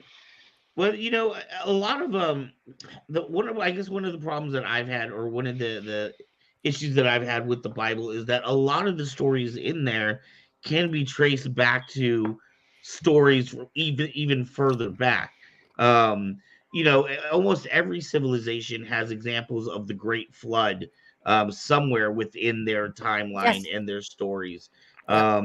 The Ten Commandments they Amazing. were talking about can be traced back to what the Book of the Dead within you know, Egyptian culture. So you know, it's hard to say, you know, where the seat of all this religion really comes from. Some of it's true, and I could talk to that one too because they believe that the the flooding of the world per se, and if it was a long time ago where you never left your home, like you all you ever did was probably travel 20-30 miles outside of maybe that 20-30 miles out of where you were born, and you've never seen anything else. If your home gets flooded, you think the whole world is dead, right? Right. Because if they're for miles and miles and miles are Yep. in water and nothing else, it's kind of an interesting phenomenon. But they think that the Black Sea got flooded and spread out and for long periods of time. That because they found in archaeology. Oh, hi Rubik's. Sorry. They found in archaeology silt and animals that did not live in the Black Sea had been deposited. So they believe that that may have been the flood that they were talking about. That would have Right. been a heavy seat of civilization at that point. I'm big into archaeology, so that was my academic background coming out. Sorry. Amazing. No, I was really into Greek and Greco Mhm. Roman mythology, or you know, Oh, talk to me mythologies about were Norse actually my mythology any big thing. Oh yeah, talk to you about Norse. Norse mythology is great. Loki. So but Irish mythology is amazing. And the story about how we actually still have Irish mythology is equally amazing. So Have you ever read How the Irish Saved Civilization? oh, I have it. I have that book. Oh, love it. I read it when I love was like 8 or 10. I read it a long time ago. Yeah. Because they were monks. There was a bunch of monks that traveled, and so they actually were the ones that kept writing the Bibles over and over, the scriptures over and over again. Okay, so I have to ask: has anyone seen The Secret of Kells? I have. Yep. Mhm. Absolutely. Love that movie. Totally I have falls in not that seen vein it. too. It's a fucking sacred book and everything. Shit. Yeah. So Like I changed my background to match the theme. it's amazing. Oh, that's so great. I love it. So this actually behind me is a Ukrainian goddess, actually. Ooh. Goddess from the Ukraine. Yeah. So, Oh wow. So part of that whole thing about the goddesses and all that too. But yeah, the Irish, all the Irish myths and everything, um, they were all collected by one collector in one place. And if that building had burned down, we would have lost everything of Irish myths. So we were really lucky because my dissertation in my thesis in bachelor's was Irish music and the rebellions in Ireland. So that's where I took a lot of that. So they had these anti-Gaelic laws, and so the way that they decided that the way the British, because they couldn't invade directly, because every time they did, they would fail. So what they did is they invaded slowly, and over time they started slowly integrating and slowly destroying the culture from the inside out. And then it started with the anti-Gaelic laws and the whole idea you can't worship at home, you can't speak your language at home, you can't do your music at home. And so like they systematically started destroying all of that culture and all of their identity, basically. All I This have to started say from like that the is 1600s. all I have to say that is Kadima Tatu. Yeah. I speak Gaelic. That's awesome. That is so I cool. wish I could. It I sounds very can sing in pretty, Gaelic. but I couldn't. I know. I One day, maybe. If It's you- on Duolingo, isn't it? It is. I actually It is. started learning it as well, and I will be after I'm done with French. Yeah.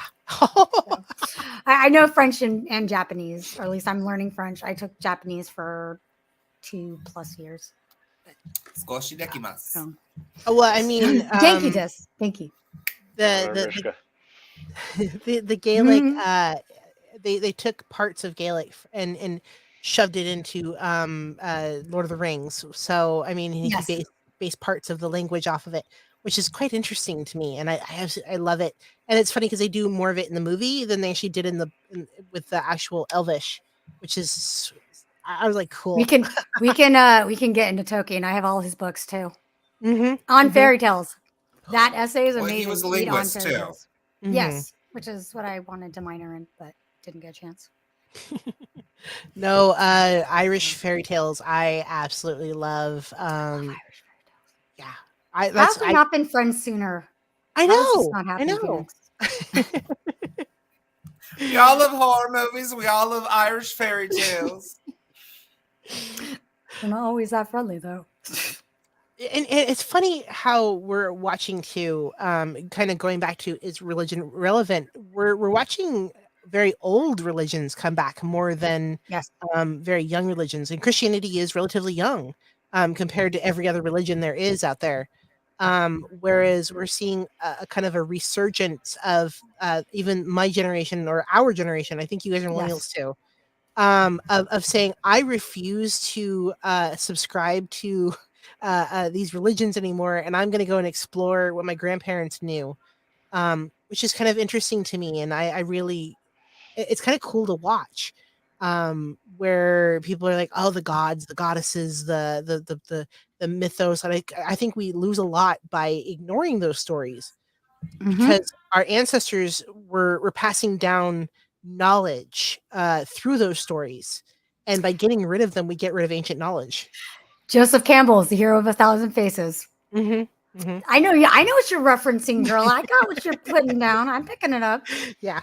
Well, I find say that my personal theory is that with our parents and grandparents being that generation of like the 60s and the 70s where there was a lot of psychotropics being used, of course we're going to fall back to it. They did the big reset. They got to trip out and see all sorts of crazy versions of God, right? Like, and then they went and like had us while they were on them, and now, yeah, we're just spiritually tapped into it. Yeah, David, you're a little quiet here. Well, I personally have a lot of I find a lot of importance in religion. A lot of the best morals and values come from religion. In our group thread, there was some discussion about religion being dangerous. I don't find religion to be dangerous. I find what mankind does with it to be dangerous at times. But the religions themselves tend to be pretty benign. In fact, I find them to be mostly wholesome. Now, I think what's dangerous is what people tend to do with those. It's when they seek and derive power through the use of it. That's when it Yes. becomes dangerous. Exactly. The witch trials would Exactly. disagree with that, and they were using justification from the Bible to do that historically. Well, I'm not saying we do that necessarily now, but there's a lot of justification that they take from the Bible directly as a way of justifying what they do. And a lot of it has to do with the way that the Bible has been translated, because it's been translated from Hebrew to Arabic to Greek, then to English a lot of times. And so things do get lost, like the Leviticus thing to justify why gay marriage shouldn't exist, when really it's a lot of that has to do with, a man and a child in the ancient texts, and deriving the Satan creature, or the Satan derivation from Lucifer Morningstar, whereas Lucifer or Satan actually is for adversary. It doesn't necessarily mean that there's actually a figure that is Satan, or that it's the same as Lucifer Morningstar. But a lot of people equivocate that, and they also put that to the myths of like Hades, which Hades is an evil deity, but people equivocate that to it. It's so also that interesting. is where you just, that kind of falls apart, where it's like that is written literally in there as justifications for why people do what they do. That's my big problem with that. Well, and there's also a debate on what constitutes as wholesome, right? Like, right. Because I just watched this Netflix show that just dropped recently. I guess it's based off a graphic novel. It's called Heartstopper. To me, it's the most adorable, wholesome, gay teen drama ever. But somebody who doesn't believe that gay people is a morally right thing is going to look at that and say, oh, this is terrible propaganda.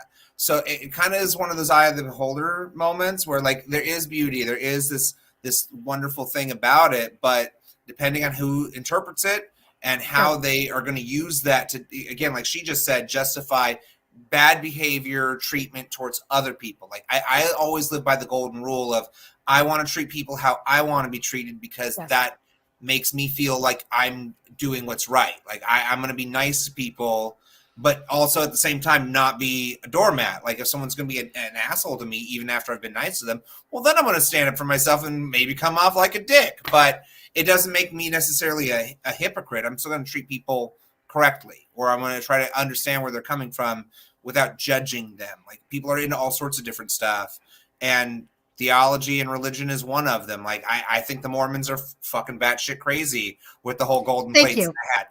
But I resemble that statement. Some of them are the nicest people I've ever met. So I can't be like upset with them. Like, okay, you found your faith, that's cute. Just keep your magical underwear away from me.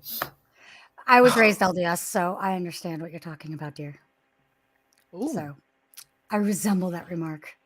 I'm just kidding. I'm not, but I mean, I'm not now, but I was actually raised. In fact, my whole family can trace their lineage to.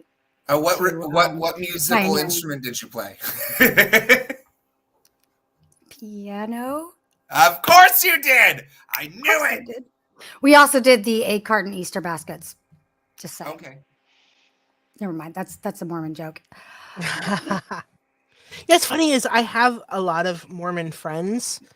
And like, and we often, I tend to make friends with the more less conservative Mormon friends. The ones that are like, okay, you're cute, that's okay. Because it's so funny.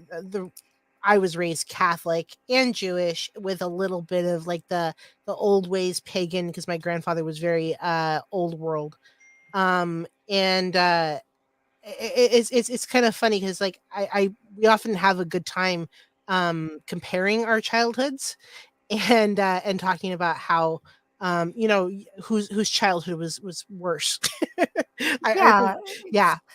I mean, it's interesting, and it's just about how you take certain things, but it's like historic. That's why I like to take it historically, because I don't want to hurt any or offend anybody's view of religion. But it's like talking about, some people can't even talk about the music. Like in the Dark Ages, music was considered to be of the devil.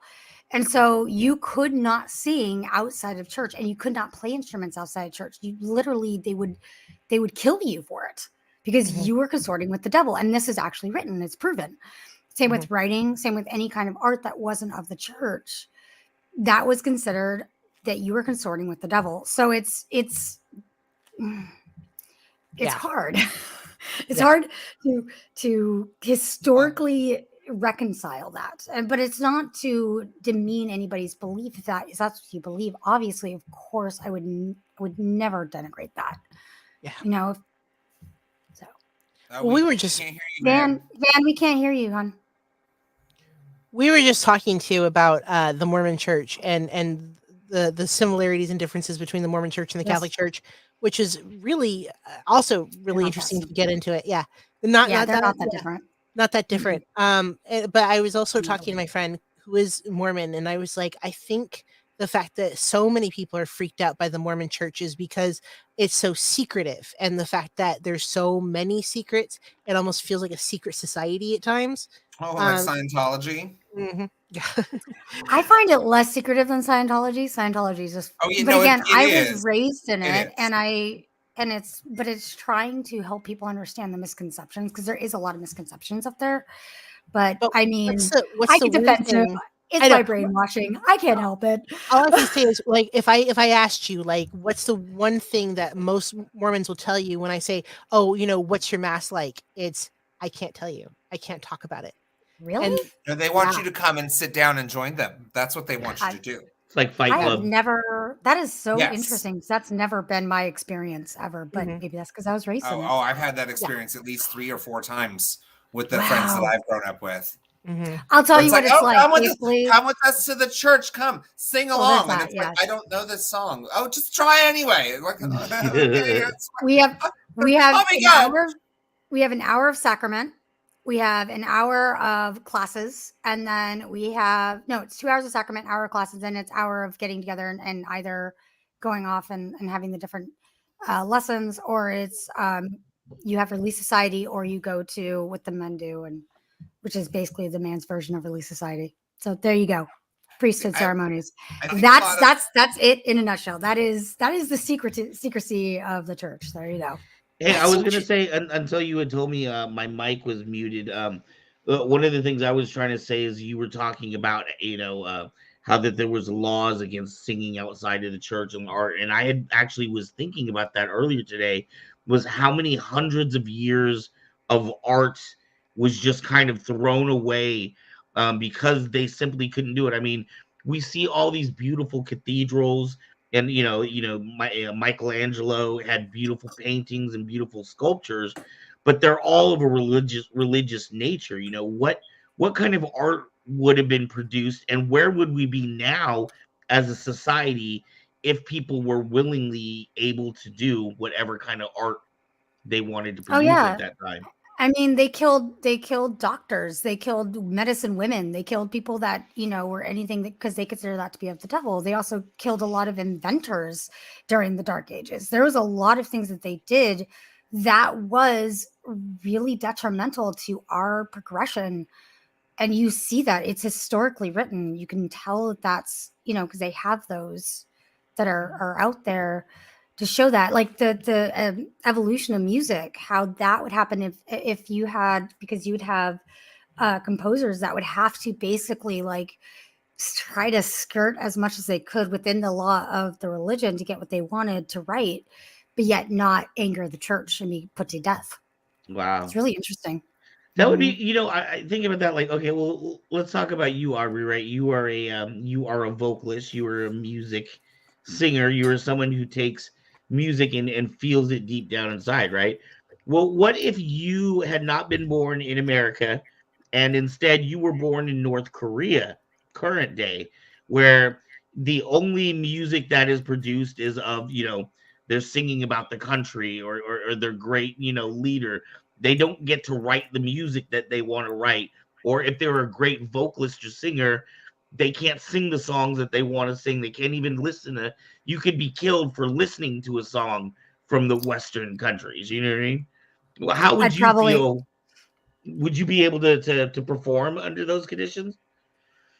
I mean, probably, because that is what I am inclined to do. But I would probably do what a lot of the people did during the early Renaissance, or the Middle Ages, the Dark Ages era, which is what I'd probably do, is try to skirt that line as much as possible. Either that or I'd be killed. One of the two. Because Burned as a I probably witch. was burned. Yeah, I'd be burned as a witch, anyways. Oh, I'd still be burned as a witch. I, I mean, I actually I I might posted have not too long already been ago. in the past 5. Oh gosh, I'm attached to that too. I'm attached to the Salem witch trials. Mhm. Yeah. Mhm. I love the Salem witch trials. I was studying that in my master's degree before the pandemic hit. Um, Mm. yeah, no, it's funny because I just posted something not too long ago about do something today that would get you burned. Um, so and that's the thing. I think it always comes back to fear. It always Mhm. comes back to human Yes. fear, um, because they don't really talk about the fact that the Glorious Revolution is probably what kicked off the Salem witch trials, where there was a whole lot of I don't know what to do anymore because the king has stopped talking to us, and of course the king was gone. Because he'd been unseated, and there was 3 years where the Glorious Revolution happened, and people took advantage of that and came into power and used books that should never been allowed to use them against people, and that's also why we have habeas corpus. I gosh, I Mhm. loved looking at why all those Salem trials affected the creation of our country and the I wars that. believe that's also during the time of the Lutheran Revolution. I Mhm. believe. Yeah, Well, Correct? Yes. and I That was was going when to things say were that turning a from lot of a Calvinistic and lot of Machiavellian. religions have this concept of guilt as a big driving factor. I mean, the whole concept of original sin and things like that within Christianity. It's a lot of guilt tripping. You can't tell me yeah. that Catholics aren't real good at putting a guilt trip.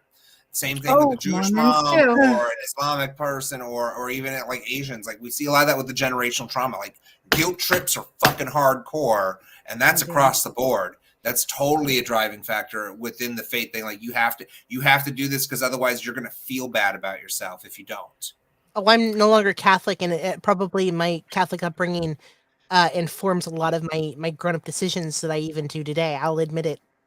Same. Mormon. Same. A Yeah. lot of them Well, do. I have to stop myself because I go back to those if I'm I'm not really thinking about fortunate it. that I didn't have anything like pushed on me per se. Like I had a Catholic We hope grandmother, a not. Christian father figure, but like both of my parents were the wild child, so they weren't really like pushing it on me. I grew up around a Mhm. lot of Mormons, obviously, so I got to learn little bits and pieces here and there from all of these different things. But the thing that's always resonated with me is a phrase that comes from a book of like birthdays or whatever, like astrological stuff. And the quote for my day was that the church exists within one's own heart. So like Mhm. I don't need a church to necessarily commune with my maker. I still have faith, even if I don't Exactly. follow one of the ones to like the letter of the book of whichever one it Right. is. But I think it's Mhm. always important to have some sort of faith or some sort of like goodness or light in your life and to derive some of that from those other aspects. I love that. I think that's the beauty in religion. Again, I think people who take it and abuse the power by using it to control others, that's where we see all of like the problematic things come out of the faith. Mhm. Yes. I agree. It's A lot. supposed to lift you from darkness, not lead you into it. Well, I, that's the I important. wholly agree, David, is there That's anything you'd like to add? David. that's well, I find that that's the importance of of of finding a true relationship with God or a higher power. Like so, quick little story. I didn't used to have a lot of faith, and reason being is because I was out there doing all sorts of crazy, insane partying up until about 9 years ago. So 9 years ago, I got clean and sober, and I went to the Salvation Army, which is a church-based program, and that's where I really started to have my own personal relationship with God, basically. And I didn't really understand what that meant so much at the time. I just thought, okay, well, this is part of going through what it takes to get sober. Until I heard somebody say in a meeting one time, which resonated really well with me, and it was that, well, your own thought process got you to where you're at. So being able to get it solved by your own means is impossible. So by nature, it's really fucked up thinking to think your own fucked up thinking can fix your own fucked up way of thinking. Mhm. And that really hit home with me. And ever since then, I've always put a lot of hope, a lot of reliance on God. And I can't see me being where I'm at today and the son that I have. If that's not God talking to me, I don't know what is. Mm-hmm. So I find that religion is relevant and beliefs are relevant because it gives somebody hope. It gives somebody the strength to persevere, to make sacrifices, to carry on, to do everything that it takes to better oneself, to find compassion for others. You know, all the good things that religion is supposed to teach, it all comes from God. It doesn't come from other people. It comes from God. Well, as you And say that, I can't help but think of the story of Les Miserables and the story of Jean Valjean. Like, I Mhm. can't watch the musical and not cry at those moments because it does tap into that exact emotion right there. We're talking about the story of a criminal who goes out to, he served his time more so than he should have even to begin with something that was such a petty crime. And then, is treated like shit by the world and acts out in accordance with that. Like, you're going to treat me like a dog, I'm going to treat you like a dog.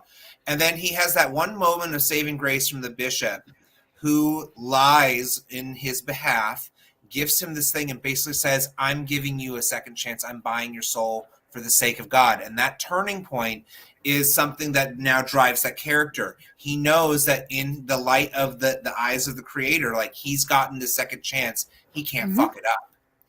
And all of the choices that whenever something selfish comes into his mind, he realizes, no, I can't go back to that. I live for a better purpose now. I was saved. that's what we call grace. Yes, exactly. And there is something that's very divine and benevolent in that. Again, you look at the people in those positions of power, though, I don't think that they've ever experienced those moments. They don't come from those walks of life, because if they did, especially those who are making the laws right now, if they'd ever actually suffered or gone through these experiences or actually walked that path to then be raised out of the darkness, they wouldn't be so callous towards the idea of universal health care or looking at the fact that people are just stagnant in their wages. They turn a blind eye to the homeless issue. And I live in a town that has like 85 fucking churches. We have a huge homeless problem here. And I look around and go, hi, can y'all figure something out with this, please? Like, it's kind of, again, what Jesus would do. So I think that, again, there's a huge beauty to it. And it gets really twisted, unfortunately. And it makes us kind of resent some of the other people that have like held that faith, if that makes sense. No, isn't that the whole point of that, is that you've got the two sides. You've got someone who is absolutely turned in the grace of that moment, but also someone who uses the law and the church as justification to go after Jean Valjean. Well, yeah, and that's the thing. Javert's a really complex character in that right, too. He's not a villain. No, he's just not. Very, very rigid. Stuck in the ways of the law. Yeah, he thinks that the righteousness comes from following the law of the land. Right. So it's really interesting. It's a very interesting aspect, and so it's like, I actually have to get rolling. I'm gonna go do something with my husband, but it was very fun talking with everybody. I'm glad that the static dropped out once I took off the nurse costume. Go fucking figure. But, hopefully, I will be back next week. We'll keep in touch. Yes, most definitely. We got about 7 minutes left on the show. We're about discussion.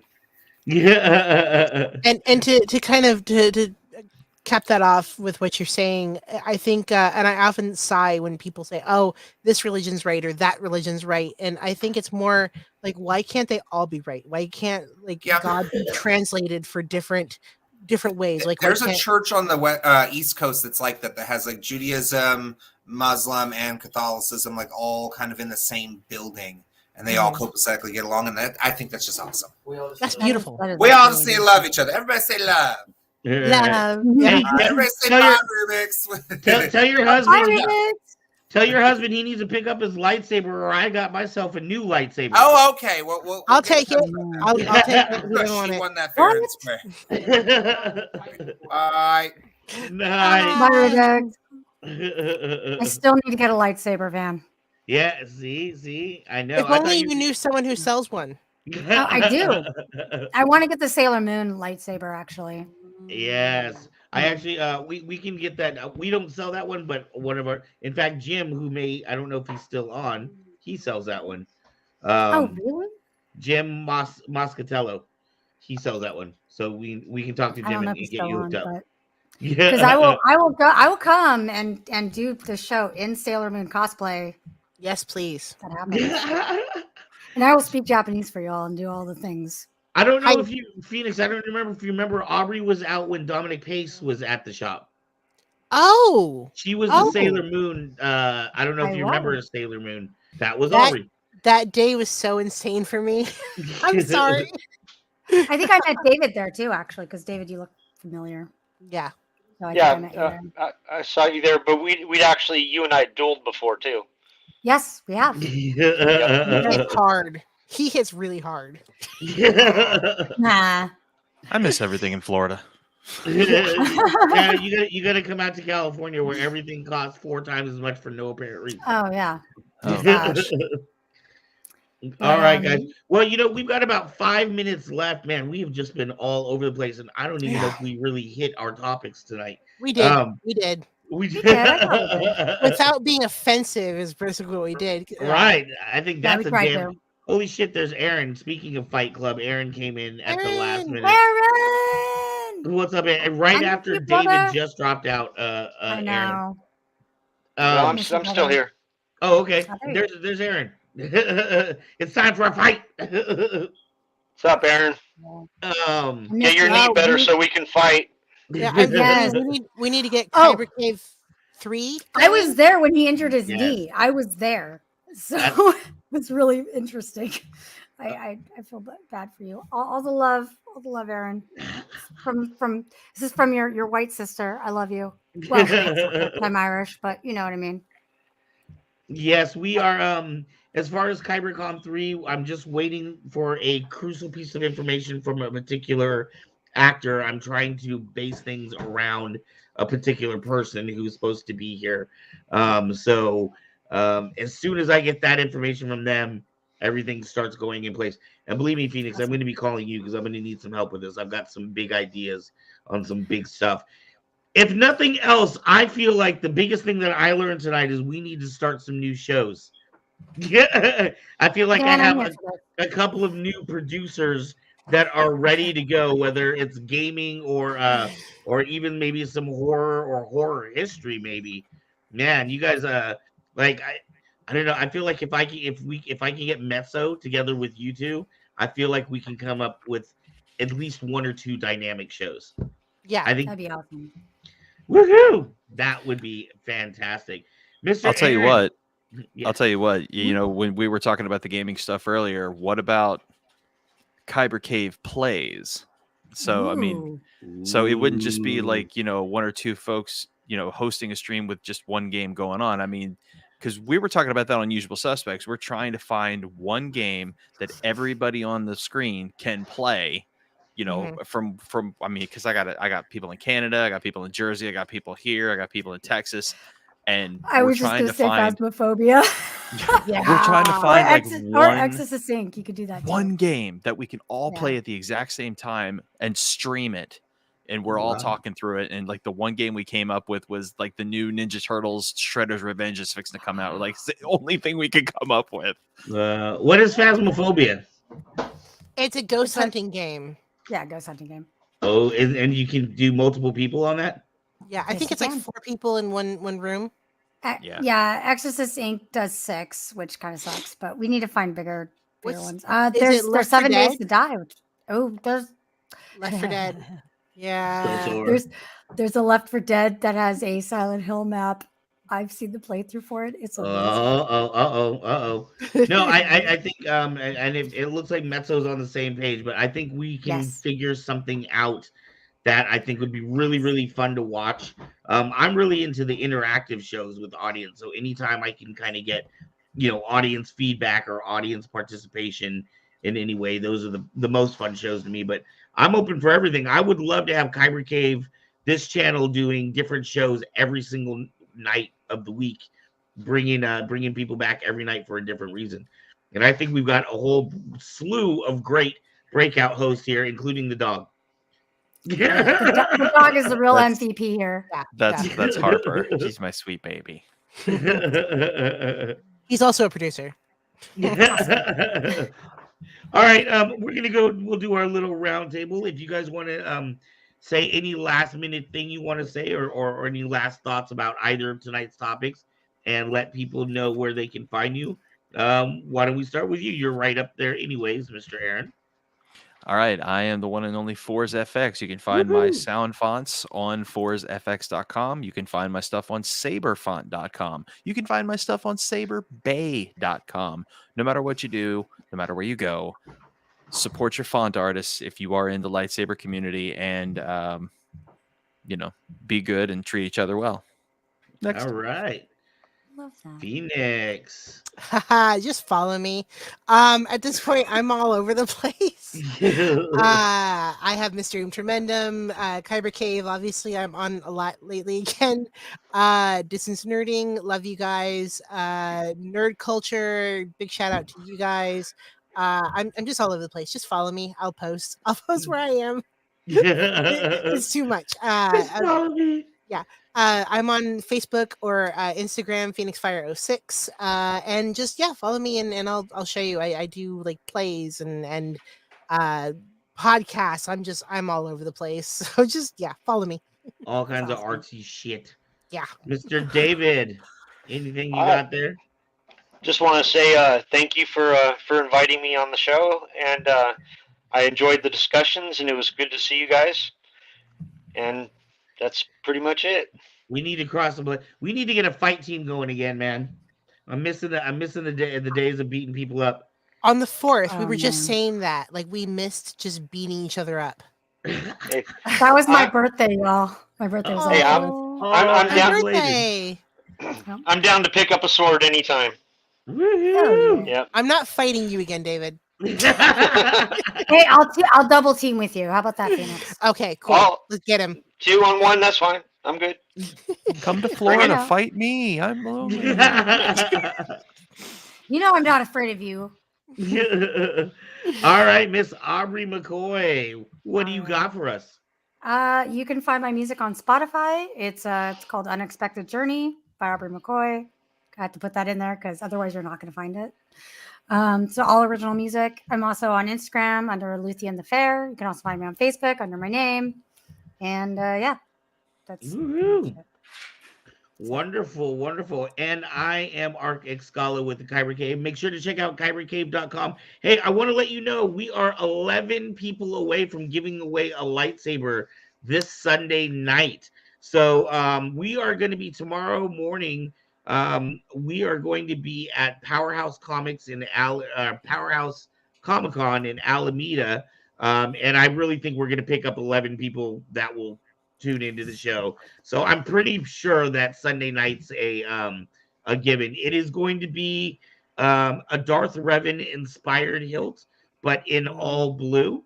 Very, very beautiful hilt that is given to us courtesy of TXQ Sabers, our wonderful, wonderful sponsor at Kyber Cave. So make sure you tune in this Sunday. In fact, our host is a incredible woman named Bex Francis. She is with Sack Geeks, I think is what it's called. Geeks, yes. Sack Geeks. So I am very excited to learn more about her and everything that she does. So that will be this Sunday. We should probably be giving away a free saber. And then again, we're here every Friday at 9 p.m. And you never know who the host is going to be. Aaron, what's behind you? Oh, crap. Seriously? Oh no. My chair, my and 3 dogs. I know, dude. You have 3 dogs there, right? Because I saw 3. Did you turn on that TV? Dude, it's just because his room has so much depth in it, dude. I'm always The expecting chair's rocking. something. Happy to Friday. Actually, it is. That's actually really scary. You must have a fan in there because I see those curtains moving behind you there, bud. Wow. It's the air And that conditioning. chair rocking. Oh, okay. Hey, real quick, Van, what's on what board is in that Revan Saber? What is in there? What board is in that Revan Saber? Oh, I honestly don't know. It's not a programmable board in this particular model. Okay. But I was gonna throw a free Darth Revan font into that saber, but okay. Oh, Because I have one. Look at Phoenix. She's yeah. In fact, I gotta talk to you. Hold something. I gotta talk to you about a Sith package that I want to get from you. So, anyways, that is it for us tonight. I want to thank everybody for tuning in. It has been a wonderful night. Metso, you and I need to talk about getting these women some contracts or something. But thank you everybody for tuning in. We will see you this Sunday and again next Friday at 9 p.m. here on Kyber Cave After Dark. Take it easy, everybody. May the fours be with you. May the fourth. May the fourth be with you. Yeah, and The then 14th is tomorrow anyway.